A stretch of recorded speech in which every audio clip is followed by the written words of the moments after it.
Au niveau où nous sommes, aho tugeze on forme les gens fidèles. turiko tuhingura abantu b'abayizigirwa. Nous sommes au niveau des gens qui sont sélectionnés sur la base de la fidélité. Tugeze ku rugero aho umuntu bamuhitamwo baravye ubwizigirwa bwiwe. Les gens fidèles, c'est-à-dire les gens fiables, Nukuvuga abantu babizigirwa, sur lesquels on peut compter. abantu ushobora guharurako. Quand on dit maison de prière, Iyo umuntu avuze ngo inzu y'Ibujumbura kubw'amahanga, umuntu aba avuze iki? c'est l'ensemble Ni des intercesseurs ni hamwe ab'ingenzi bose qui se tiennent avec nous devant Dieu bari kumwe natwe imbere y'Imana pour l'accomplissement kubw'ugushitswa des desseins de Dieu qui sont liés à nous kubw'imigambi y'Imana en ifatanye tant natwe qu'Église, dans nk'ishengero les nations. no mu mahanga. Notez bien ça. Nimubimenye neza. Ça, c'est l'intercession. Uko nukuvuga ngo ubwinginzi. Quand on parle de maison de prière, Iyo uvuze ngo inzu on parle y'amasengesho, de maison de prière pour les inzu nations. y'amasengesho kubw'amahanga. Sortez-moi le verset biblique. Ni mutoro uyo murongo aho vyanditse. Des maisons de prière pour les nations. Inzu y'amasengesho kubw'amahanga. C'est la maison de prière pour les nations. Inzu y'amasengesho kubw'amahanga. Ce n'est pas la maison de prière pour prier pour Kamenge. Si inzu y'amasengesho kugira ngo abo mu Kamenge Ce bisengere n'est pas la gusa. maison de prière pour prier pour Nyakabiga. Si inzu y'amasengesho kugira ngo abantu bari mu Nyakabiga Ce n'est basengere pas la Nyakabiga maison de gusa. prière pour prier pour les problèmes de Kinindo. Si inzu y'amasengesho kugira ngo ingorane zo mu Kinindo Ce n'est pas la abanyakinindo maison de bazisengere prière pour zonyene. prier pour Kanyosha. Si inzu y'amasengesho kugira ngo abanyakanyosha basengere Ce Kanyosha n'est pas gusa. la maison de prière pour prier pour Giyosha. Si inzu y'amasengesho kugira ngo Gihosha isengere Gihosha gusa. C'est la maison de prière à tel Inzu endroit y'amasengesho pour porter les nations avec nous. aduzwa aho hantu uri kugira ngo wikorerane natwe umutwaro w'amahanga yose. Ça, c'est l'intercession. Uko co nico bita kwinginga. Qui saisit? Ninde yatahuye? Parce que jusque-là, les confusions restent dans les têtes. Gushika ubu abantu baracazazaniwe mu mutwe. Ce que je voudrais que vous sachiez, Menya c'est que dans la prière, il y a plusieurs niveaux de prière. Il y a nuko plusieurs mu instances. masengesho de prière. hari ingero nyinshi zo gusenga kandi Au hariho niveau n'uburyo bwinshi bwo gusenga. Nous avons la prière Turafise personnelle, ugusenga wenyene, qui est la prière d'un enfant à son père. ari Les ryo cris d'un sengesho enfant à ry'umwana son père. abwira se. Au niveau 2, Ku rugero rwa kabiri naho il y a la prière que nous appellerons la prière hariho amasengesho twokwita En gusenga mu ça mugwi, dit la prière de l'église. gusenga mu mugwi.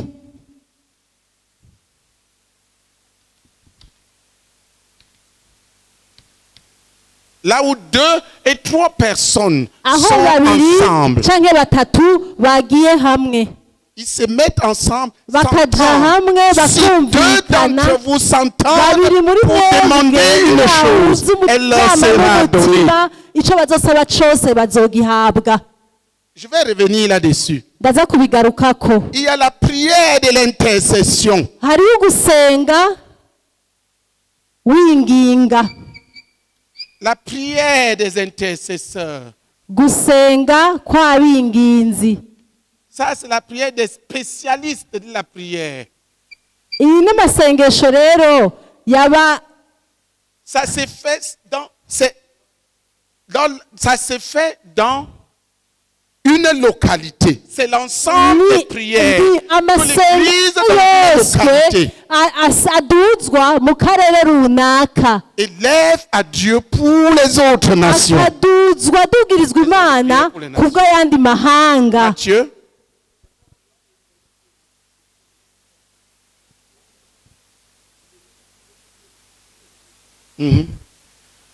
Il y a plusieurs.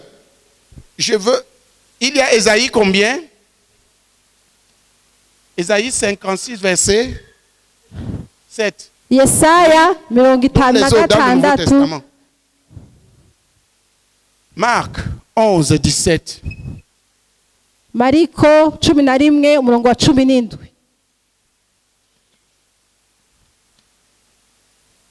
Il y a autre. On peut en trouver d'autres versets. Matthieu, tout ça, ainsi de suite. No muri Mariko biriyo. C'est des instances de prières différentes. Ni uburyo bwo gusenga ariko butandukanye.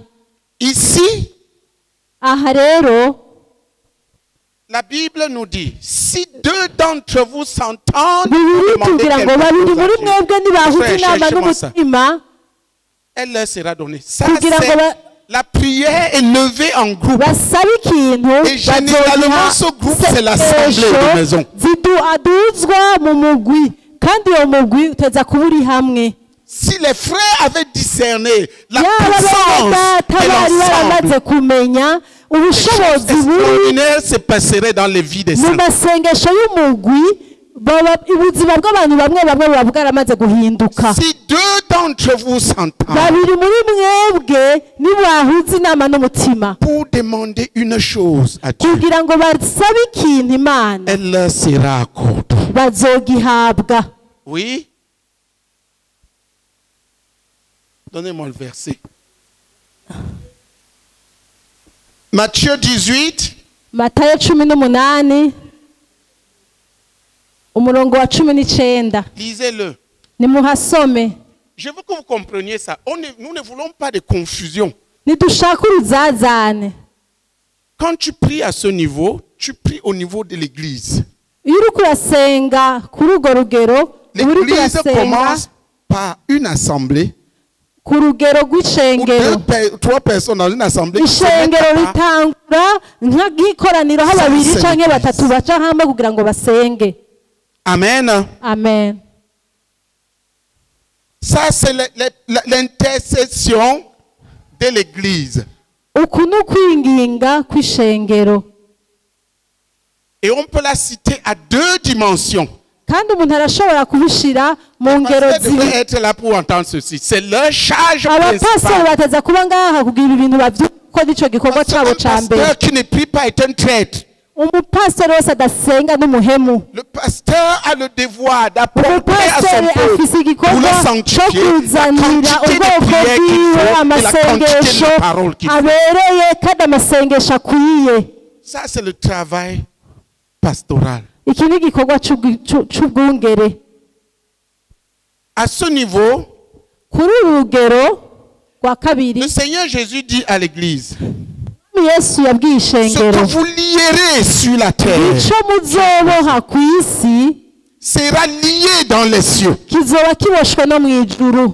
Qui comprend la puissance? Ninde ariko aratahura ubushobozi bw'amasengesho yo kwinginga Qui comprend ça? y'ishengero. Nous avons exercé ça pendant le jeûne de 40 jours, ici. Twarabikoze mu kwisozesha kw'imisi 40 hano hantu. Ce que vous lierez sur la terre Ibyo sera lié dans les muzoboha cieux. ku Ce isi que vous délierez sur la terre sera lié ibyo dans les muzobohoye cieux. Ça, ku isi Jésus s'adresse à bizobohorwa son no église. mw'ijuru. Ibyo nivyo Yesu ariko abwira ishengero ryiwe.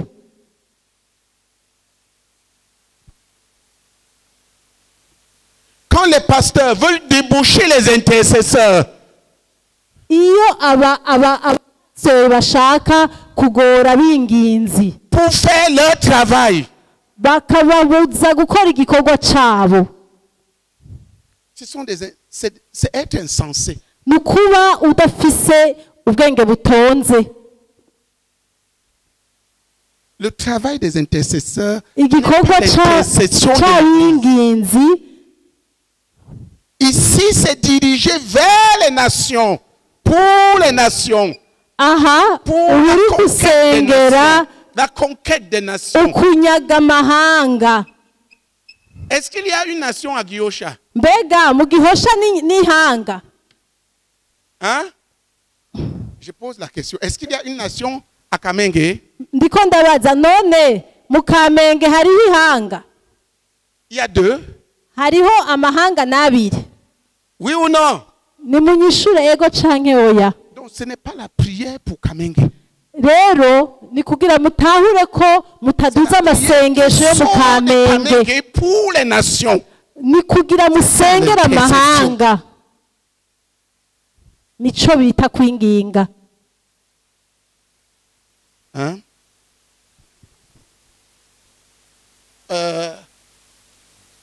La prière de l'église. Oui. Donc, c'est avant le verset 19. 18 et 19. Vous avez les deux là-bas. Deux personnes s'entendent pour demander une chose à Dieu. Je vais vous expliquer ce que ça veut dire s'entendre. Ça ne veut pas dire que si nous sommes des amis, nous pouvons bouger le ciel.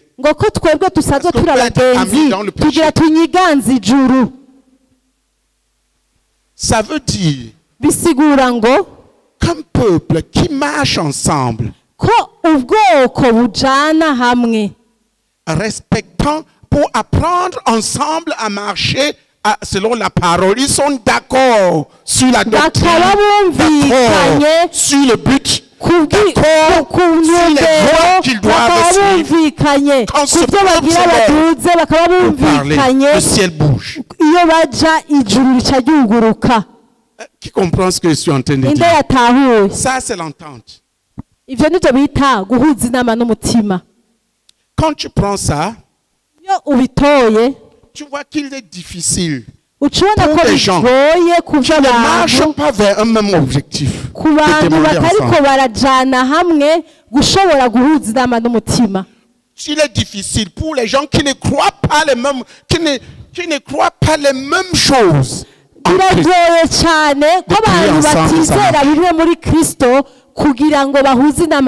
Voilà pourquoi la Bible demande que nous soyons une même pensée, un même cœur. Il s'agit de l'Église. Premier principe, être d'accord sur notre manière de fonctionner, sur la façon que nous devons marcher, sur le but que nous poursuivons. Et quand c'est ainsi, demandez. Sachant que ce que nous lierons sur la terre sera lié dans les cieux. Et cette prière, nous pouvons poser la question, qui organise? Vous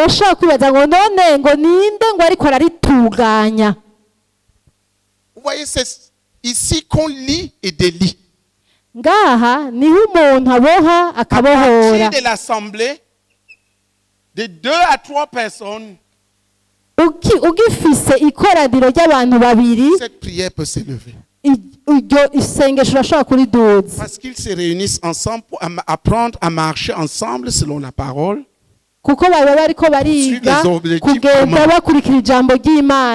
Qui comprend? C'est pour ça que les gens qui sèment les troubles dans les assemblées, dans l'église, sont des démoniaques.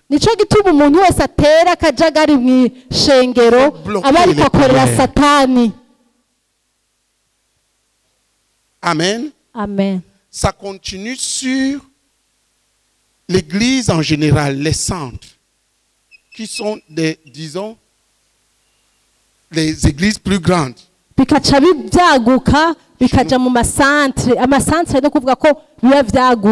Mais ces prières-là sont conduites par qui?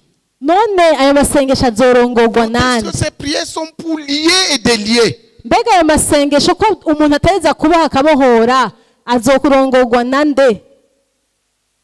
Dans l'assemblée, par le dirigeant de l'assemblée. azoca arongorwa n'umurongozi w'ikoraniro ari mu ishengero aca arongorwa n'urongoye ishengero. Notez bien. Pourquoi? Nimumenye neza kubera iki? C'est la seule autre personne qui a reçu de Dieu l'autorité de lier. Kubera niwe muntu wenyene yaronse ubwo bubasha abuhawe n'Imana bwo kuboha no kubohora. Là où il dit ce que tu lieras, il a dit à Pierre, sortez-moi ça. Yarabaye Petero. Ça c'est l'église et Pierre. Nishengero na ba Petero. Pierre conduisant l'église à la guerre de prière. C'est l'intercession. Arongorera ishengero mu ntambara y'amashengero y'amasengesho mw'umwinginzi. Qui comprend ce que je suis en train de dire? Ninde ariko aratahura ico ndiko ndavuga? Demandez maintenant que les intercesseurs quittent. Nimusabe rero ko abinginzi mugasaba rero ko abinginzi bava mu kibanza cabo. C'est une fausseté. Bukaca musaba ngo abinginzi bababise kugira muhakorera ibindi bintu. Kuba utari umuntu afise umutima ugororotse uba wananiwe. Il a le peuple. Kubera uburi kuratanga ubwoko. Kubera ni wewe urongore amasengesho n'intambara n'ubwoko bw'Imana. Matthieu 18. Là où il parle à Pierre. Hamwe yabwira Petero.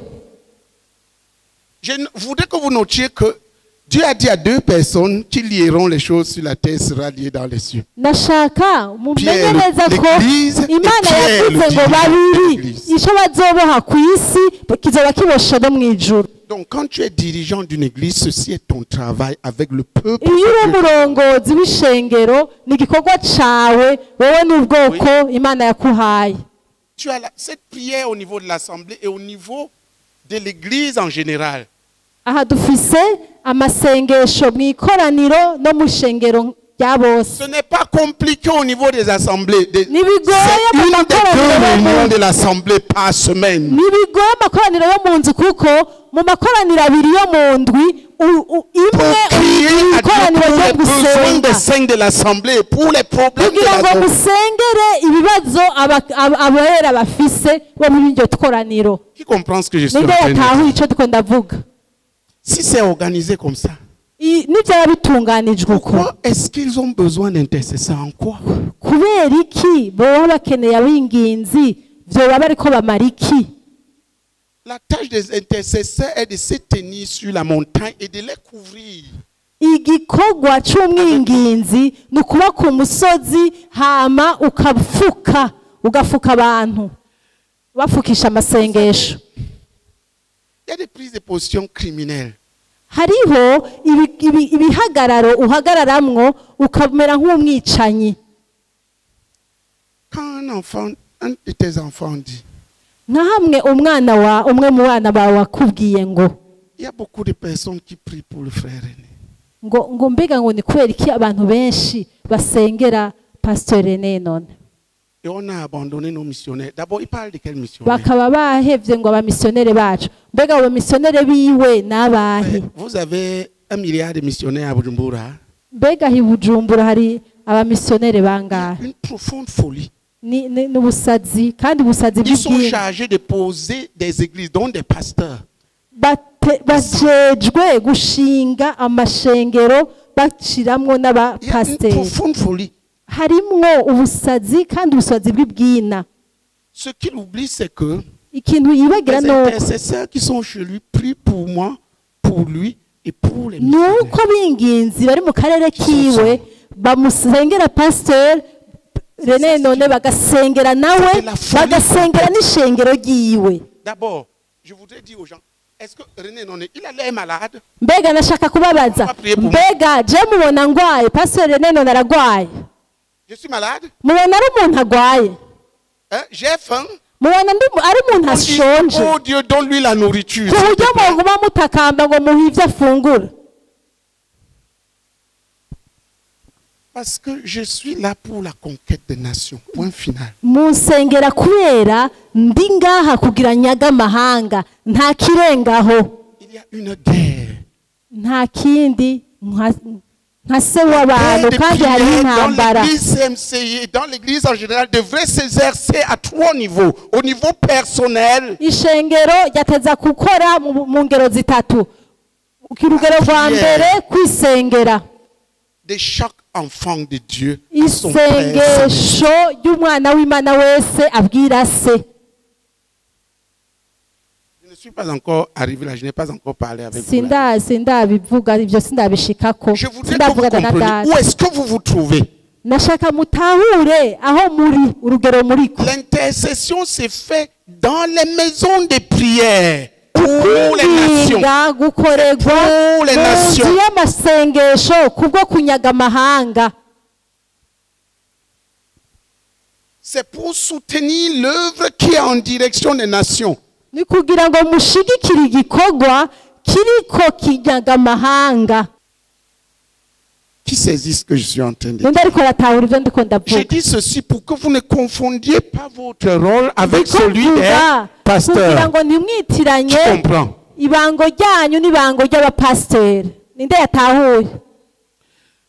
Je suis en train d'enseigner sur la prière. J'ai commencé ici.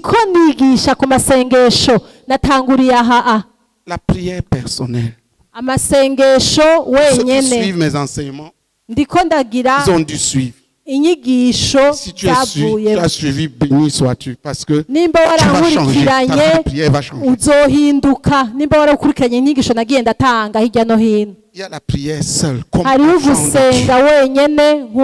chacun d'entre nous doit avoir cette vie de prière.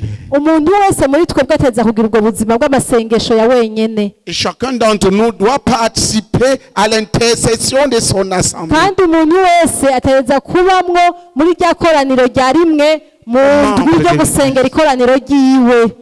Ce que je vais vous dire, c'est que tout ce que nous formons dans tous nos groupes sont des dirigeants ou des co-dirigeants d'assemblée.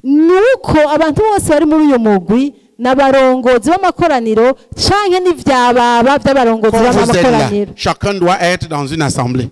Il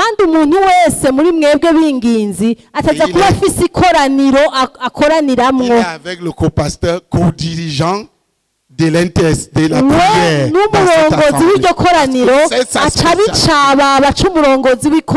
Là, vous partez au service de l'église.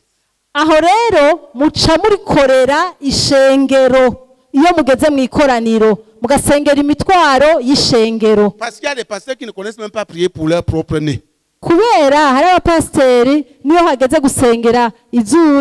Maintenant, si on lui donne prie pour les problèmes des frères, il ne prie pas d'abord pour les siens. Mais il y a quelqu'un qui est spécialisé dans la prière, qu'on lui donne ça, et qui paye le prix pour répondre les frères avec le pasteur d'assemblée. Aide. Voilà comment nous intervenons. Chaque intercesseur est d'abord un enfant de Dieu qui peut parler avec Dieu comme un enfant parle avec son père.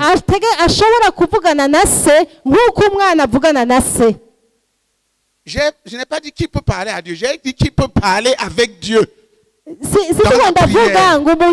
un enfant parle avec son père.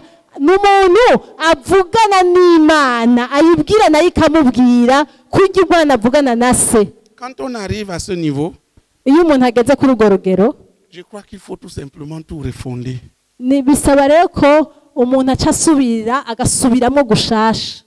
Parce que la plupart d'entre nous sont comme des gens qui parlent au mur de lamentation. Il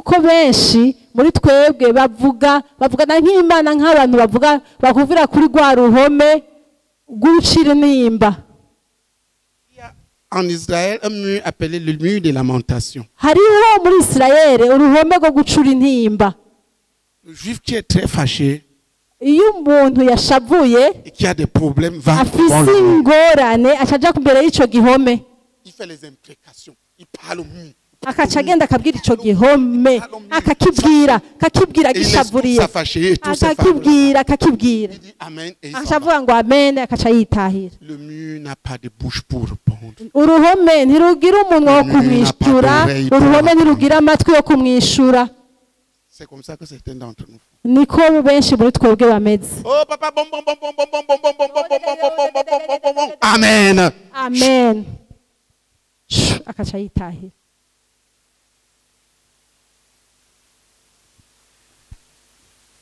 Qui a demandé et reçu?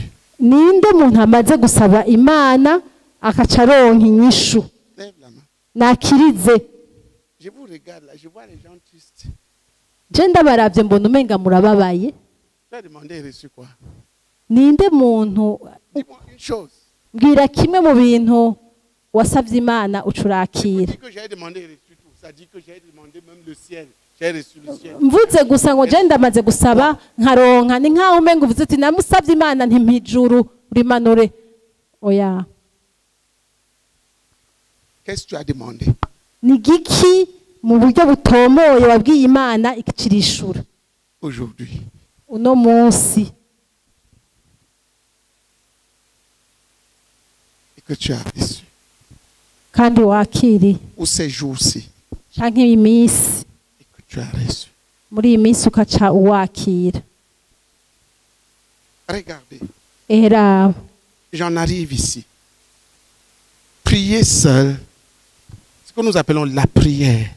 ico bita gusenga wenyene Prier, c'est parler avec Dieu. ni kuvugana C'est la n'Imana, voie royale pour parler avec ni Dieu. uburyo bwiza bwo kuvugana n'Imana. Dis, prier, Subiramo ngo c'est gusenga parler avec Dieu. ni ukuvugana n'Imana. Dis-le. Bivuge.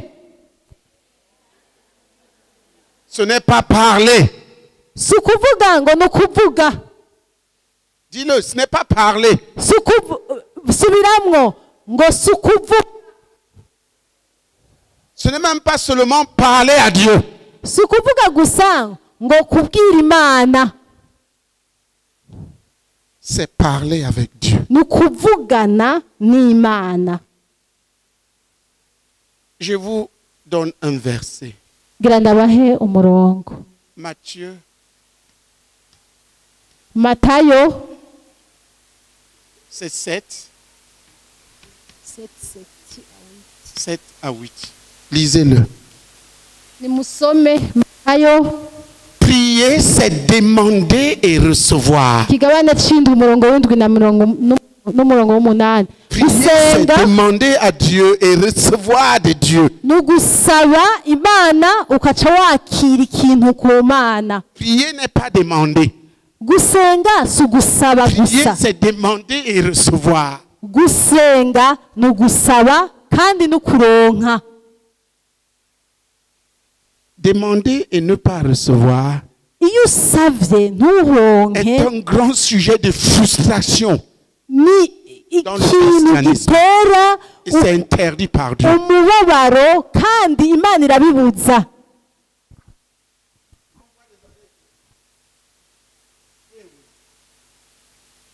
Ewe mama Sara, senga ntuhabwe Est une négation de l'évangile.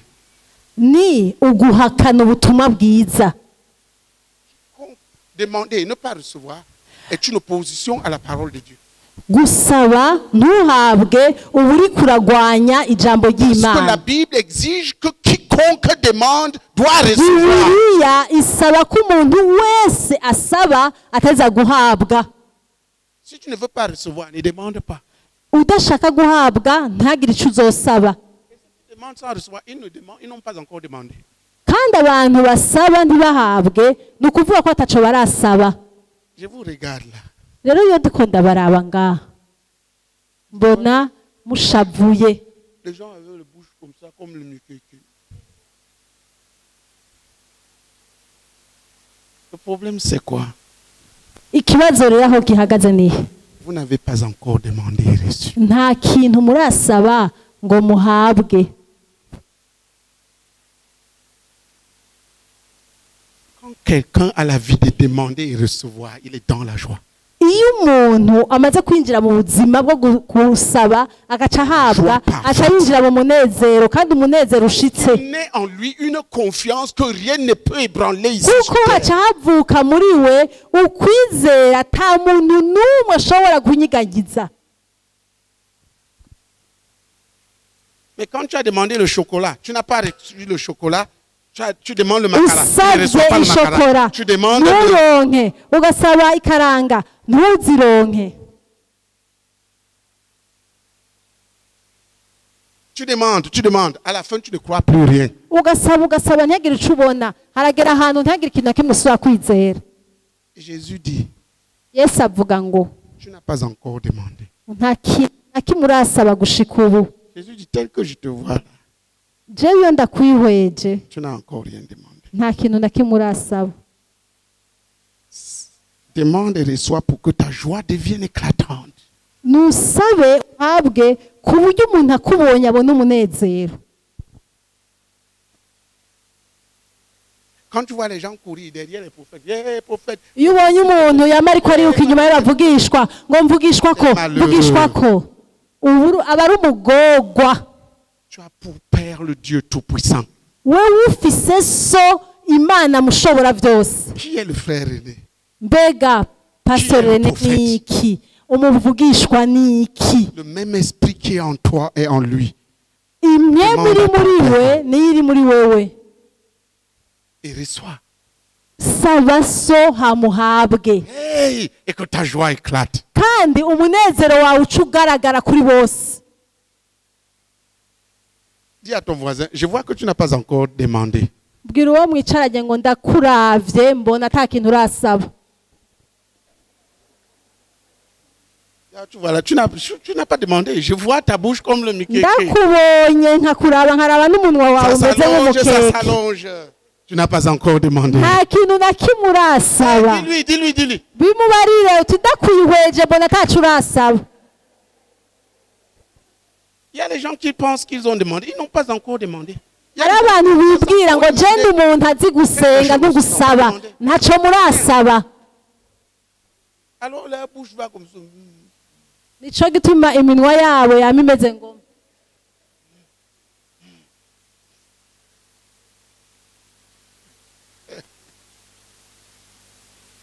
la prière introduit l'homme dans la joie céleste.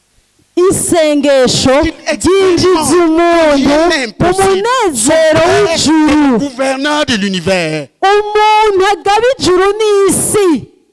Écoutez frère. Umviriza bene data. Après avoir eu beaucoup de problèmes, mu ngorane nyinshi naciyemwo j'ai gagné la joie céleste. Naragubije umunezero w'ijuru. Vous savez pourquoi? Murazi igituma?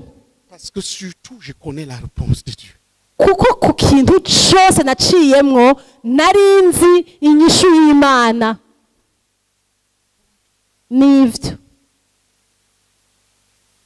L'inquiétude est là où on ne demande pas. Uguhagarika umutima kuba aho umuntu adasenga ataca asaba. Qu'est-ce qui va m'arriver yo? Ngo mbega yemwe yo, ngo ibiki bizonshikira, ngo yo, ngo ndapfuye, ngo yo. On m'a fait ceci, on m'a fait cela. Ngo bankoreye ibi, ngo bangirira nibi. Qui peut te faire quoi si Dieu est avec toi? Ninde muntu yogira ico akugize Imana iri kumwe nawe? Si Dieu est ton père, qui peut te faire quoi? Mbega uri kumwe na data umuntu yogira ico akugize ninde? Demande-lui, est-ce que tu es un orphelin ou bien tu es un enfant de Dieu? Musubira umubaze ngo uri impfuvyi canke uri umwana wa data? Qui te réponde? Il est quoi? Kandi aguha inyishu. Un orphelin ou un enfant de Dieu? Uri impfuvyi uri umwana w'Imana. Umubaze kandi uronka inyishu. Uri impfuvyi canke uri umwana w'Imana? Si Dieu est ton père, alors tu n'as pas de problème. Niyaba rero data Imana ari so nta kibazo na kimwe ufise. Si Dieu est avec nous, Imana niyaba iri ku mu ruhande rwacu ira contre ninde nous? yoshobora Si kutugwanya Dieu est avec nous, biri mu ruhande qui rwacu sera contre nous? ninde yoshobora kutugwanya C'est pourquoi je suis dans la nico joie gituma ndi mu Allons dans la munezero maison de l'Éternel. igihe cyose mba ndikonja mu nzu Dans la joie ya quand on me data. dit, allons dans la maison de nimuze tuje l'Éternel. mu nzu kwa data Si Dieu est avec moi, imana niyo biri kumwe na jewe qui sera contre ninde moi? yongwanya Jésus est avec nous, yesu ari mu ruhande qui rwacu sera contre nous? ninde yoshobora kutugwanya Si Dieu Tout-Puissant, Créateur du ciel et de la terre, imana est mushobora pour toi, byose yaremye ijuru irema n'isi tu as quel problème? iri kumwe nawe ufise ikindi kibazo ki Demande à ton voisin. mubaze uwo mwegeranye Est-ce que le Dieu Tout-Puissant, Créateur du ciel et de la terre, il est ton Père ou pas?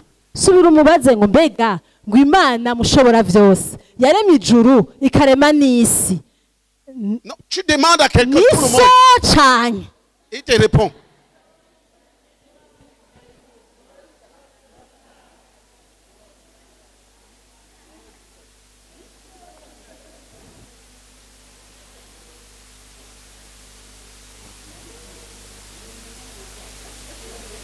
Qui se rend compte qu'il n'a pas encore prié? ninde muntu ariko arabona yuko atarasenga Qui se rend compte qu'il n'a pas encore prié? ninde muntu ariko arabona ko atarasenga gushika ubu La plupart n'ont pas encore. benshi muri twebwe ntibaratangura gusenga Il parle au mur de lamentation. bameze nka bamwe baja kuri rwa ruhome rwo gucira intimba Oh, le bonbon, le bonbon, le bonbon, le bonbon, le bonbon, le ngo bonbon. mpimbombo mpibisosa akaca yigira ati Il vient comme un politicien. cyangwa akaca aza afise amajambo y'ikinyapolitike Dieu d'Isaac, Dieu ngo de Jacob. mana ya isaka d'Abraham. mana ya yakobo mana ya Tes aburahamu cheveux brillent comme de la laine. w'imishatsi yawe ikayangana comme les flammes de nk'izuba feu.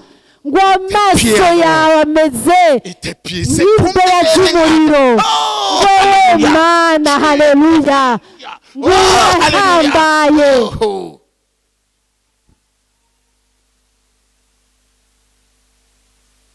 A-t-il demandé? Non. Non. oya urasenga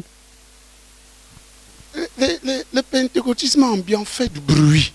ibintu byiyitirira ibya gipantekoti birahuba Il ne parle pas à Dieu. ntibavuga n'imana byiyitirira ibya mpwemu yera L'une des choses que le Seigneur m'a dit, c'est qu'il veut que j'amène son peuple à lui. kimwe mu bintu imana Mais yambwiye quand on a commencé ici, yavuze ngo nshaka kuzana ubwoko bwanje kuri jewe j'étais en train de réfléchir comment il avait des problèmes dans tous les nagomba sens. ndiko ndiyumvira yo nakafise ingorane zica hirya no hino nzobikora Plusieurs venaient, kandi benshi baraza ils savaient que j'étais missionnaire et que j'avais les dollars. ko ndi warungitswe ko mfise amadolari Un jour, Dieu m'a dit, umunsi umwe imana icirambwira si tu leur montres ngo niwabereka que tu peux résoudre leurs problèmes, ko wowe ushobora gutora ibibazo byabo beaucoup vont venir. benshi bazokuzako Mais rassure-toi quand ils viendront que tu ne me demandes rien. ucungere neza ko igihe cyose bazoza udasubira kumpindukirira ngo ndabahe Parce qu'ils sont venus à toi. kuko ni wowe baje gusaba Mais si tu leur montres ariko igihe que je peux uzobereka résoudre leurs problèmes, ko ari jewe nshobora gutora ibibazo byabo alors c'est mon affaire. aho rero ni ikibazo ciwanje Qui comprend ce que je suis en train de dire? Ndatahuye ibyo Alors c'est ndavuga. mon affaire. ni ikibazo canje Je me suis rendu compte tout simplement ces derniers temps namaze kubona ko muri iyi que minsi plusieurs croyants benshi bizera ntibasenga. Ils parlent. Baravuga gusa. Ou ils crient. Canke bakanatakamba. Mais ils ne parlent pas à Dieu. Ariko ntibavugana n'Imana. Ils ne parlent pas avec Dieu. Ntibavugana n'Imana. Oh, la plus grande bénédiction qui a été donnée à l'homme, ariko umugisha wa mbere umwana w'umuntu yahawe nuko ari umwana w'Imana kandi akaba afise uburenganzira bwo kuvugana n'Imana nka se. Quelle est la première manifestation de l'Esprit de Christ entrant en homme? Ni kihe kimenyetso ca mbere kigaragaza ko impwemu y'Imana yagiye mu muntu? La personne à faire. Ni kihe ca mbere iyo umuntu ahawe impwemu y'Imana akora? Qui va nous dire? Oui. La personne crie à Dieu. L'Esprit parle au Père, nous crions à Dieu comme Père. Dieu mon Père, Dieu mon Père, Dieu mon Père, Dieu mon Père. Abba Père, Mana, duhe yo murongo. Ceux qui ont l'Esprit, ça dit qu'ils sont sauvés, ils sont sauvés parce que nous avons l'Esprit de Christ. Qui croit dans l'Esprit de Christ? Kandi niba bararokotse bakaza gusenga ni ukuvuga ko uwo muntu avugana na se. Ça c'est Romains 8. N'Abaroma 8. Es-tu un enfant mort ou un enfant vivant? Mbega uri umwana yapfuye canke akiriho? Demande à ton frère, es-tu un enfant de Dieu? Subira umubaze ngo mfite ukuri uri umwana w'Imana. Est-ce que tu as l'Esprit de Christ? Urafise mpwemu w'Imana? S'il dit oui, repose-lui la question, est-ce que tu cries? Niya kubwira ngo ego ucumubaza ngo uratakamba. Ou bien tu es mort-né? Canke warabayeho ucurapfa.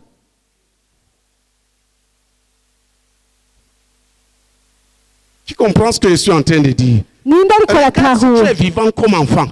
Mubaze uturiho uracari umwana w'Imana. 8 verset 15. L'Esprit par lequel nous crions Abba Père. Ça dit Dieu mon Père, Dieu nous crions à Dieu comme Père. Ngo data. Quand un enfant naît, iyo umwana avutse achatangura kurira ngo wi. S'il est vivant, la première chose qu'il fait c'est quoi? Mbega avutse ari muzima icambere akora kiva mu nda ya nyina niki? C'est manger. Acha fungura ubwo nyene. C'est quoi? Achagira ngo Est-ce que tu cries? Mbega uratakamba? Est-ce que tu es vivant? Mbega uri muzima? Les croyants qui ne crient pas ont tué leur esprit. Celui-ci est un enfant de Dieu, c'est crier à Dieu comme Père. Si tu veux voir un mystère, prends un musulman ou un religieux. Dis-lui, prions pour que Dieu nous donne la chaussure. Le musulman va faire quoi? Il va chercher la natte. Et il va commencer à réciter. Il ne peut pas prier. Il peut réciter les noroïdes.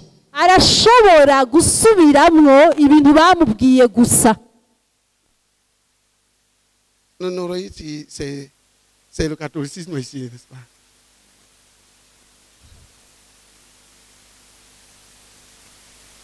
Mokama.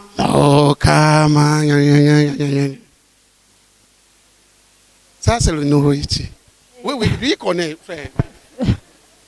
Savire trebwa bononyi.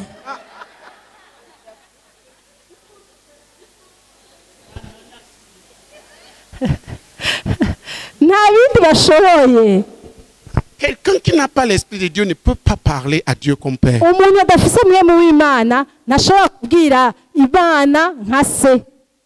Nous pouvons parler à Dieu parce que c'est notre twebwe Père. turashobora kubwira Imana, turashobora kubwira data kuko yaraduhaye mpemu wayo. Ah, je peux te parler parce que je suis ton enfant. Vuga uti data ndashobora kukuvugisha kuko mfise mpemu wawe muri jewe.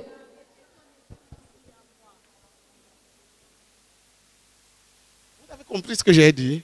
Mwatawe ivyo mvuze. Si tu n'as pas l'esprit de Christ, tu n'appartiens pas à Dieu. Tu n'es pas udafise mpemu w'Imana, ntuburi uw'Imana, nta bindi. Si tu as l'esprit de Christ, le signe que cet esprit en toi, c'est que tu cries. Ikimenyetso ca mbere cerekana ko umuntu afise mpemu w'Imana no gutakamba. Si tu as cessé de tu es un avocat. Nimba warahevye gutakamba n'ukuri ndayakorotse. Tu es un enfant mort. Waravutse ucurapfa. Tu as tué ton esprit. Warishe mpemu w'Imana. Tu commences à t'agiter dans tous les sens. Nico gituma utangura kwiruka hirya no hino rondera inyishu. Te plaindre de tout et de rien. Utangura kwidoga byose ukavyidogera. Tu es un enfant de Dieu ici. Ngaha ninda ari umwana w'Imana. Lève la main si tu es un enfant de Dieu. Kiriza nimba uri umwana w'Imana. Qui est un enfant du diable? Ninde mwana wa Satani yakoraniye ngaha? Je repose la question. Qui est un enfant de Dieu? Ngira nsubiremo, ninde ari umwana w'Imana? Dis que l'esprit de Jésus est en toi. Bisigura ngo mpemu w'Imana ari muri wewe. Est-ce que tu as crié à ton Père aujourd'hui? None uno munsi watakambiye Imana so uno Est-ce que munsi? tu es un enfant vivant? Mbega uracari umuntu muzima, uracari umwana kiriho. C'est la prière. Cette prière montre que tu es vivant. Iryo sengesho niryo rigaragaza kuri muzima. Et recevoir. Kusaba ugahabwa. Demander et recevoir. Gusaba ugahabwa. Tu dis demander. Bavuga ngo saba et vous recevrez. Kandi muzohabwa. Rondera kandi muzoronka. Dodora muzugururirwa. N'importe qui demande reçoit. Ça c'est la prière. Et dans Matthieu 6, Matayo 6:6 naho havuga ngo ici il te dit comment on prie. Aha bikwereka ingene uzosenga. Ici il te dit où. Hama Matayo 6:6 kakwereka ikibanza usengeramwo. Matthieu 6. Matayo 6:6 ikibanza cawe cyo gusenga. Ce n'est pas une prière pour que les gens t'entendent.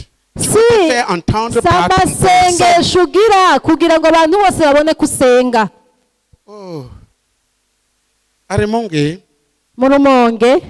je conduisais les frères à demander et à recevoir. Nariko ndongorera bene data kugira ngo basabe bahabwe. Une jeune dame là-bas umwe mu bakenyezi bakiri bato a demandé deux choses. Chacun devait prier 21 fois.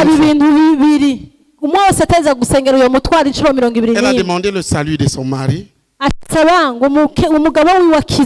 Et elle a demandé une maison pour eux. Ils sont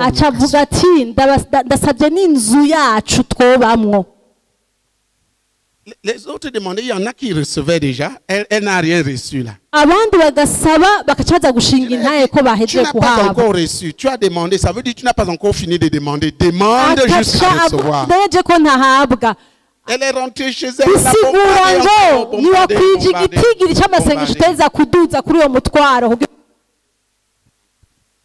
Elle a été prise comme un petit sommeil. Dieu l'a répondu. Dieu a commencé par répondre par son besoin. Dieu lui a dit, tu te plains tout le temps si j'avais ma maman et si j'avais mon papa. Maman était vivante. Je te donne un papa et une maman. Jobert et tes sœurs. Pasteur Jobert nujya mushiki wacu. Et il a dit ton mari je le sauve. Je vais le sauver. Acha amubwira ngo ivyerekeye umugabo wawe naho nzomuha gakiza. Et je vais vous donner une maison. Kandi na yanzu nzoyibaha. Alléluia. Elle avait reçu. Yari yaronse. Elle s'est endormie. À 4 heures, prends. Son mari qui est à Bujumbura l'appelle. Son mari lui dit, il faut que je sois sauvé. C'est un mari qui la persécutait.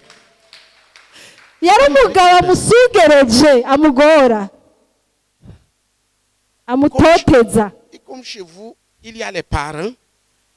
Je crois que tu vas me trouver un bon parent qui va bien me suivre.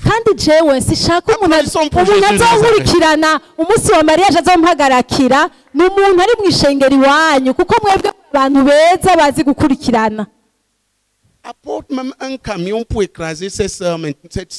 Et dis-lui que Dieu va arrêter.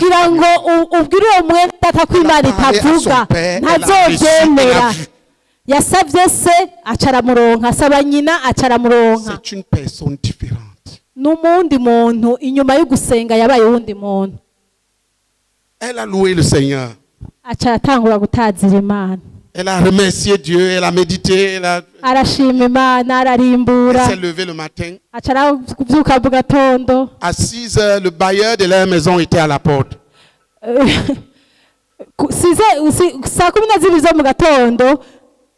Le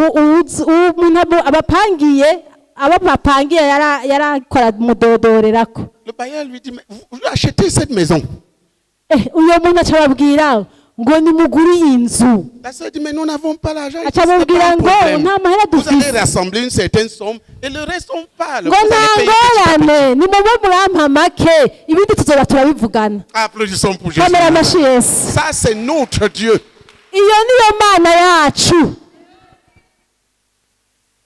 Dis à ton voisin, tu n'as pas encore demandé. Je vois ta bouche comme le Mickey. Tu n'as pas demandé, tu n'as pas demandé. Tu n'as pas encore demandé. Ici, n'ont pas encore prié.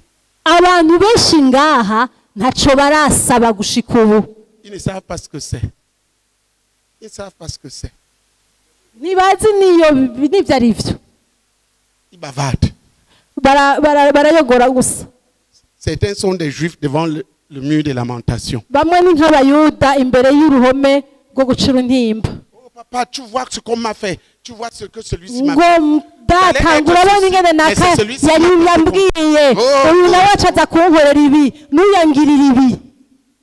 Le mur n'entend pas.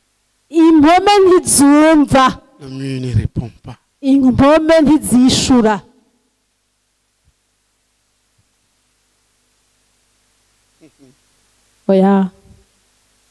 Demande et reçois.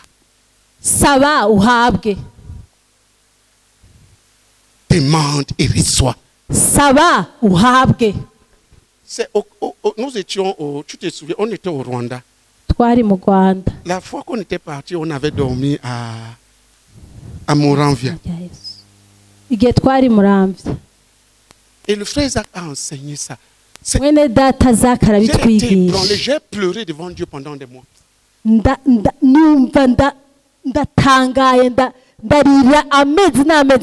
frère avait dit, demandez et ne pas recevoir est un désastre. Parce qu'il est écrit que n'importe qui demande reçoit.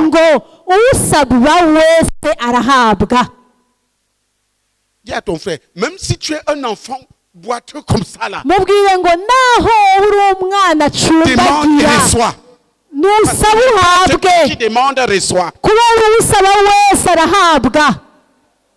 Et tu seras différent.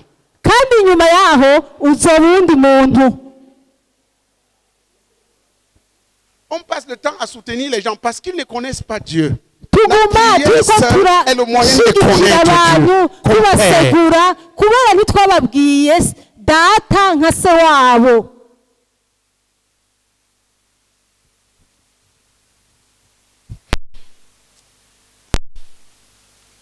Dis à ton frère, Oya, tu n'as pas encore demandé. Demande et reçois, nous allons voir que tu as reçu.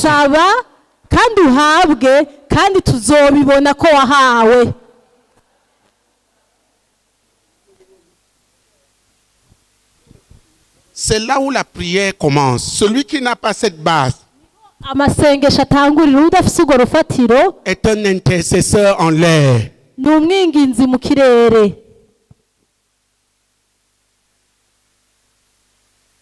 Il ne connaît pas Dieu.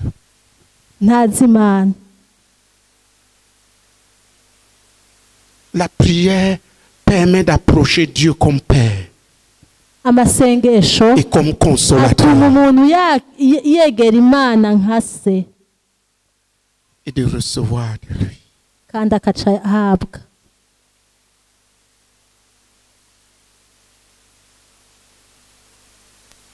Si tu dois prier, s'il te plaît, lève-toi et prie. Lève-toi et prie pour toi-même. Certains d'entre nous ont besoin de crier à Dieu pour leur propre vie de prière. Tu veux prier, lève-toi et parle à Dieu.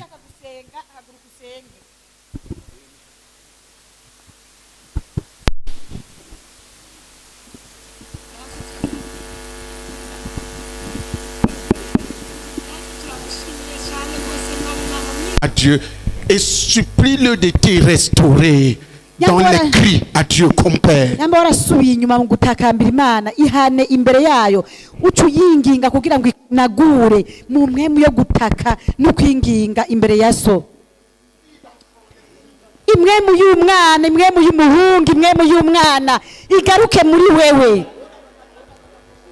Data ndasenga ndagutakambira kandi ndakwinginga ndagusaba imbabazi data.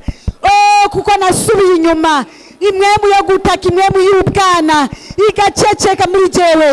Oh data ndasenga ndakwinginga kugira ngo umbabarire gose data mu izina rya Yesu Kristo kandi unagura umutima wanje unagura imwemu yanje ukangura imwemu yanje imwemu y'ubwana itakira imbere ya papa mu izina rya Yesu Kristo imwemu y'umwana w'umukobwa imwemu y'umwana wawe imwemu y'umukobwa wawe isubire gukanguka muri jewe kugira ngo nake kandi nake gushika ndose gushika nakiriye uzabukoze cyane gose notre Père notre Dieu mu izina rya Yesu Kristo Munyanazareti amen.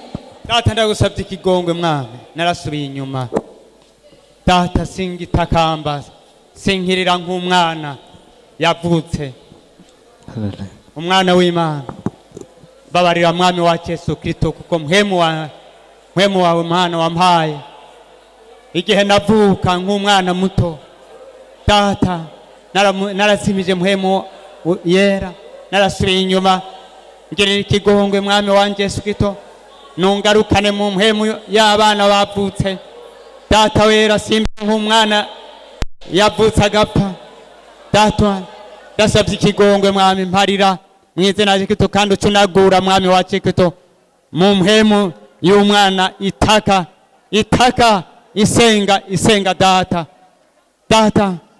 data ndakwinginze mwami wa Yesu Kristo mbohora mu izina rya Kristo isubira nyuma bohora mwami wa Yesu Kristo imigozi yose yari imboshe yo kudasaba yo kudasenga yo kutavugana na data mwami nsubire kuvugana na data ndakwinginze unagure mwami ndakwinginze mana kandi ndagushimiye ko unaguye mu izina rya Yesu amen.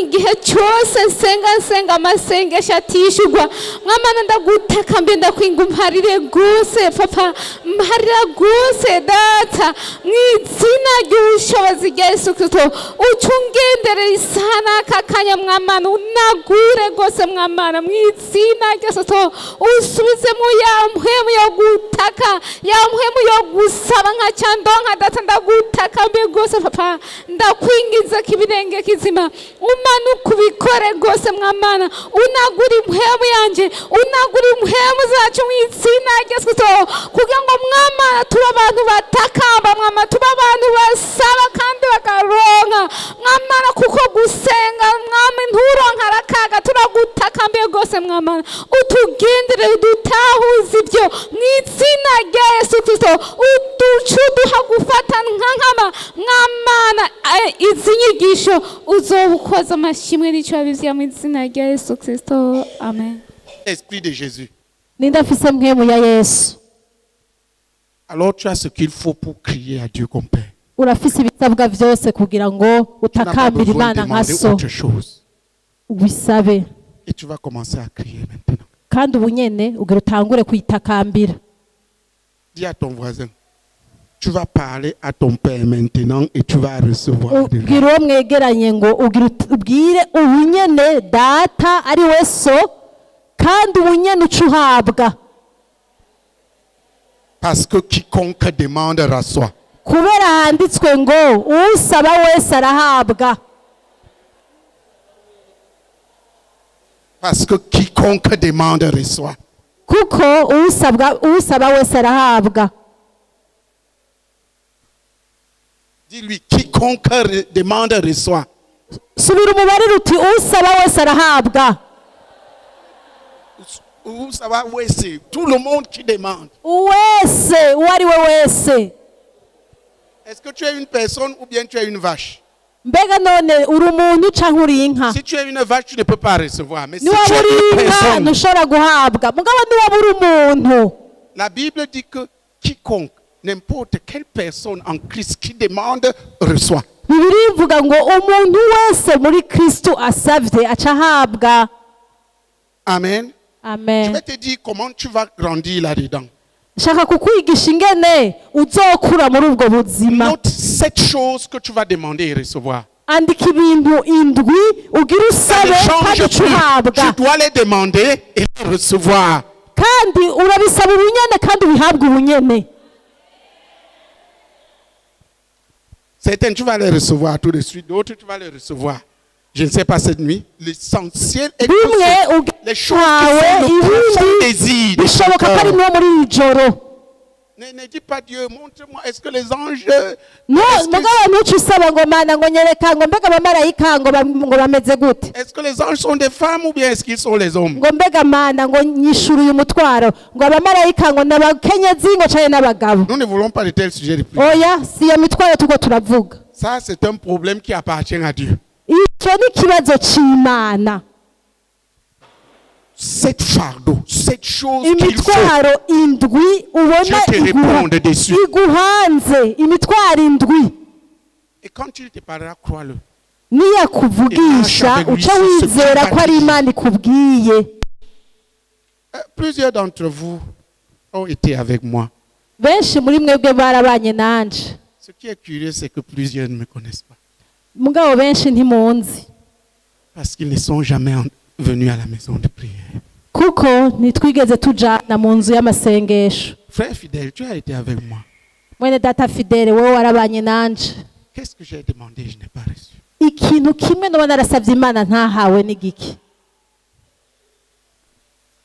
Vous êtes là depuis. On a demandé des églises partout. On a reçu. Twarasavye amasengesho ahantu, twarasavye amashengero ahantu hose, twarayaronse, twarasavye abigishwa, twarabaronse. Ibyo twasavye On twarabihawe. demandait pour recevoir. On ne demandait Kubera pas pour ntitwariko recevoir. dusaba kugira ntituronke. Twavuga tuti turiko turasaba kandi tuza guhabwa. Maintenant, quand tu as un enfant, Ubu rero nk'ubu uri nk'umwana il vient, il dit, papa, je veux être footballeur. Donne-moi les akavuga godasses. Donne-moi les godasses. Donne-moi les godasses. ngo je nshaka Bam, il s'en kuba va. umukinyi w'umupira ngo mpereza ngo amagojo bya bindi bakinisha ngo mpereza ukaca wigira utaronse. Et il revient. Tu n'as pas encore répondu. Il revient. Akaca asubira akagaruka se ntaranamwishura n'icambere. Papa, je veux être un motard. Je veux ngo être un ngo motard. ngo data ngo jewe shaka ikaske ngo kuko ngo jewe shaka kuba umuntu atwara ihonda ushaka gutwara imoto.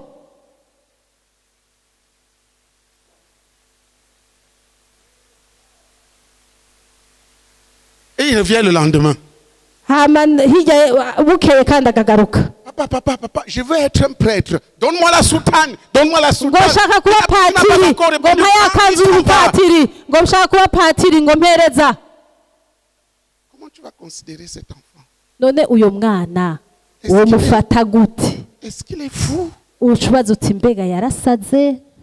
Quel est son problème? Afise ikibazo ki? Est-ce qu'il est sérieux? Mbega umwana Il ne afata nka demande nkama rien pour recevoir. kubera ibintu byose asaba ntagira n'inyishu alpha gusaba no gusaba Ce que kugira tu demandes sabe ne doit pas être extérieur, ça doit être le profond désir du cœur. uwo mutwaro utegereza kuba wa wundi w'ibwina umwe Et tu dois ukuremereye demander jusqu'à ce que Dieu te réponde. kandi utegereza kuwuduza Dieu n'est pas imana mieux, c'est lui ikwishuye qui a créé la bouche. kubera imana irishura kuko niyo yaremye umunwa. Je vois dans la tête de certains santé tourner, mais Dieu va me répondre comment? Hari abantu bariko bariyumvira ngo none ngo imana yonyishura gute. C'est normal. Nibisanzwe Dieu va répondre comment? ngo mbega imana none izobicisha ngo izobicisha. Et il y en a qui se posent, mais Dieu va répondre comment? Hari abantu bariko baravyibaza ngo mbega none imana ngo ivyo yobicisha. Qui va répondre? Oui, vas-y. Ninde? Qui a la réponse? Ninde afise inyishu y'ico kibazo c'abo bantu bariko baravyibaza. Dieu va répondre comment? Ngo mbega imana izocisha he? Qui va nous dire? Ninde yotubarira?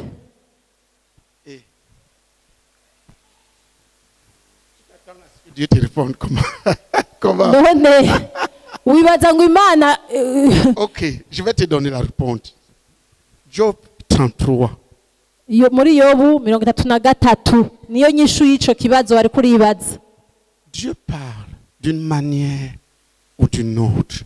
Imana ivuga mu buryo bucanka ubundi kandi umuntu ni watumva. Toujours en train de parler.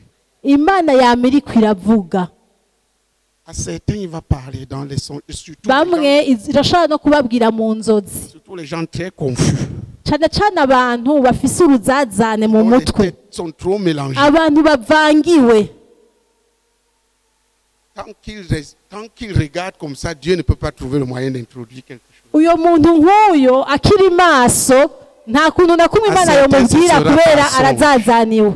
À certains par les songes, à d'autres abandi inzozi, abandi ukwerekwa par la voix intérieure de l'esprit. Abandi nabo ibyajwi bwina mu mutima rya mwemo. Dans l'enseignement comme celui-ci. Abandi mu nyishu quand ils vont nk'iyi. lire la Bible, à d'autres quand ils vont méditer. Abandi mu nyigisho nk'izi, abandi bariko barayigura, abandi bivanye n'ibintu bazoza baracamwo. Imana izobabwira. Je vais vous dire comment Dieu m'a parlé à travers les circonstances. Ngenda kubwira ingene Imana yamvugishije biciye mu bihe. Il y avait des problèmes dans l'église. Hari ibibazo mu ishengero. Des méchancetés humaines. Hariho ubunyakibi mu ishengero. Il y a très longtemps. Très longtemps. Ububi ariko ni vya kera. J'étais très touché. Ndumva ndababaye. Je marchais me posais, mais comment ceci peut être? Mais comment tel? Nkagenda ndibaza ngo none nk'ibi umuntu ari abikora gute? Biba byagenze gute kugira ngo umuntu abe umunyakibi gutya? Il y avait encore le marché central. Hariho rya soko, hari hakiriho rya soko Et je me ry'Ibujumbura. dirigeais vers le marché central pour aller prendre le bus. Ndiko ndagenda hariya ku isoko rikuru ngo ngiye gufata bus. Nca mbona mu bantu gugu ry'abantu ryo mu isoko, mbona umuntu ari muri abo. Ariko aratwengera ubusa. Atwenga, agenda atwenga.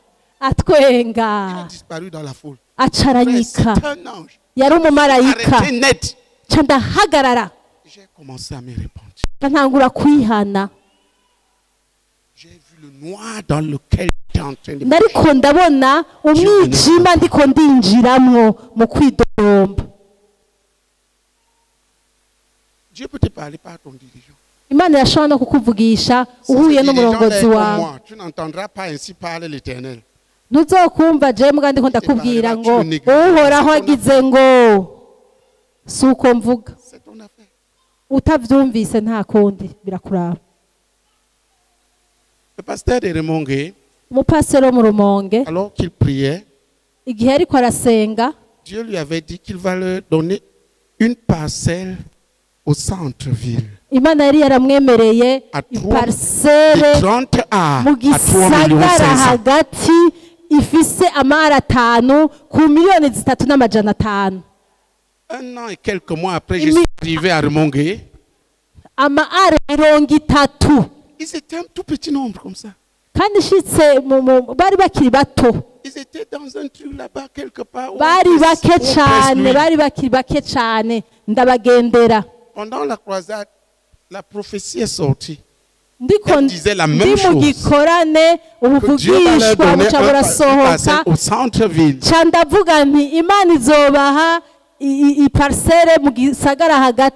Quelques 2 ans plus tard, le pasteur posait la question. Oui, papa, tu m'as donné. Tu nous as donné la parcelle à 3 millions 500. Mais où est-ce que nous allons prendre ces 3 millions 500?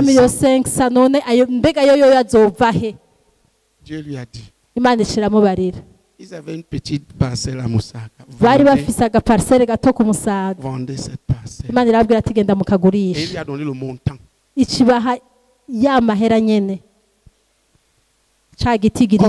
ne pouvait pas vendre la parcelle sans sa femme. Il pouvait s'opposer. Il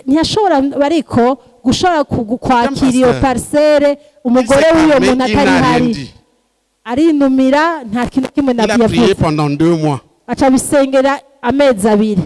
matin, sa femme arrive. Je viens de me parler. Je ne sais pas si c'est moi-même qui me parle. Il est en train de lui dire de vendre, qu'on vende cette parcelle. Le mari lui a dit, alors assieds-toi, je vais te montrer ce que Dieu m'a dit. Applaudissons. Nous avons de tels hommes de Dieu, on peut être en sécurité. Les problèmes ne se résolvent pas parce qu'on s'agite, mais parce qu'on parle avec Dieu.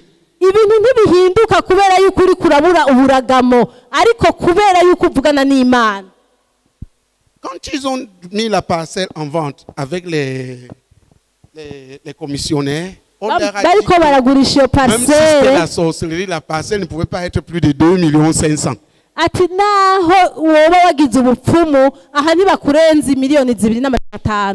Le pasteur a dit 0.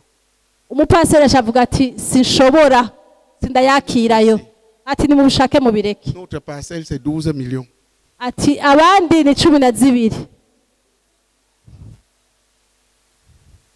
Ils ont mis à prier. Un matin, quelqu'un qui venait dans l'or là-bas de Muyinga, j'ai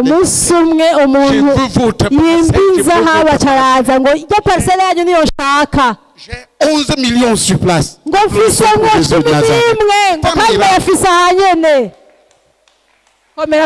C'est un miracle.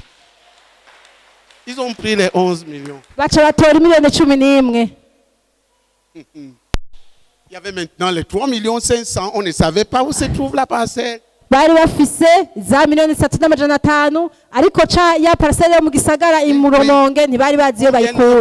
y a la parcelle à tel endroit. C'était au bout de 25 ans. Minimum 5 millions. Comme ils avaient l'argent, les frères poussaient.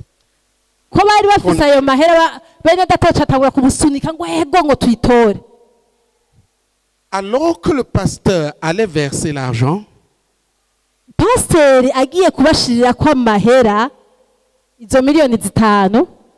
il était devant la parcelle.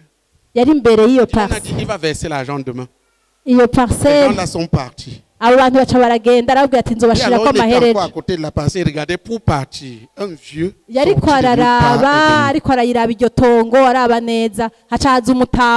il lui a dit, cette parcelle-ci, ne l'achète pas à ces personnes, ce n'est pas leur parcelle, c'est la parcelle.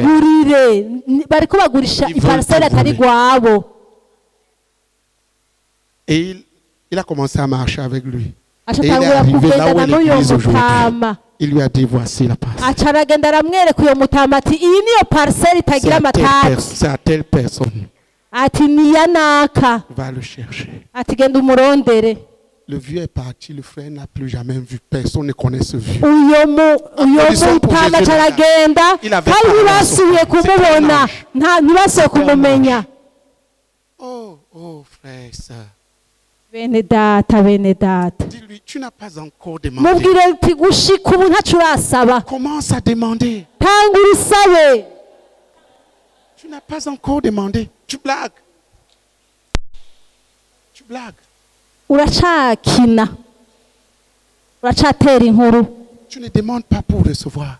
urasaba ariko ntuburindiriye guhabwa ntufata nk'amako icyo wasabye uteza kugihabwa. C'est comme ça que Dieu l'a empêché qu'on vole l'argent que Dieu leur avait donné. Ni muri ubwo buryo Imana yaziriye ko yibwa acamwereka iparcelle yamuhaye. Maintenant cette parcelle, la parcelle que le vieux avait montée, c'était combien d'arts? 30 arts comme Dieu avait dit. Mutama yamweretse nini kurusha iyo yagira gure y'ubusuma amwereka amaare 30. Et on l'a acheté à combien? On l'a acheté à 3 500 000 comme Dieu avait dit. Si tu passes sur cette parcelle maintenant, si tu donnes 100 millions, on ne va pas te donner.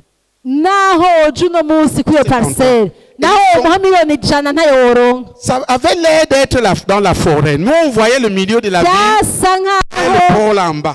Ils sont au milieu de la ville. Applaudissons pour Jésus de Nazareth. Je vais vous poser la question. Ici, nous sommes où? Nous sommes au milieu de la ville.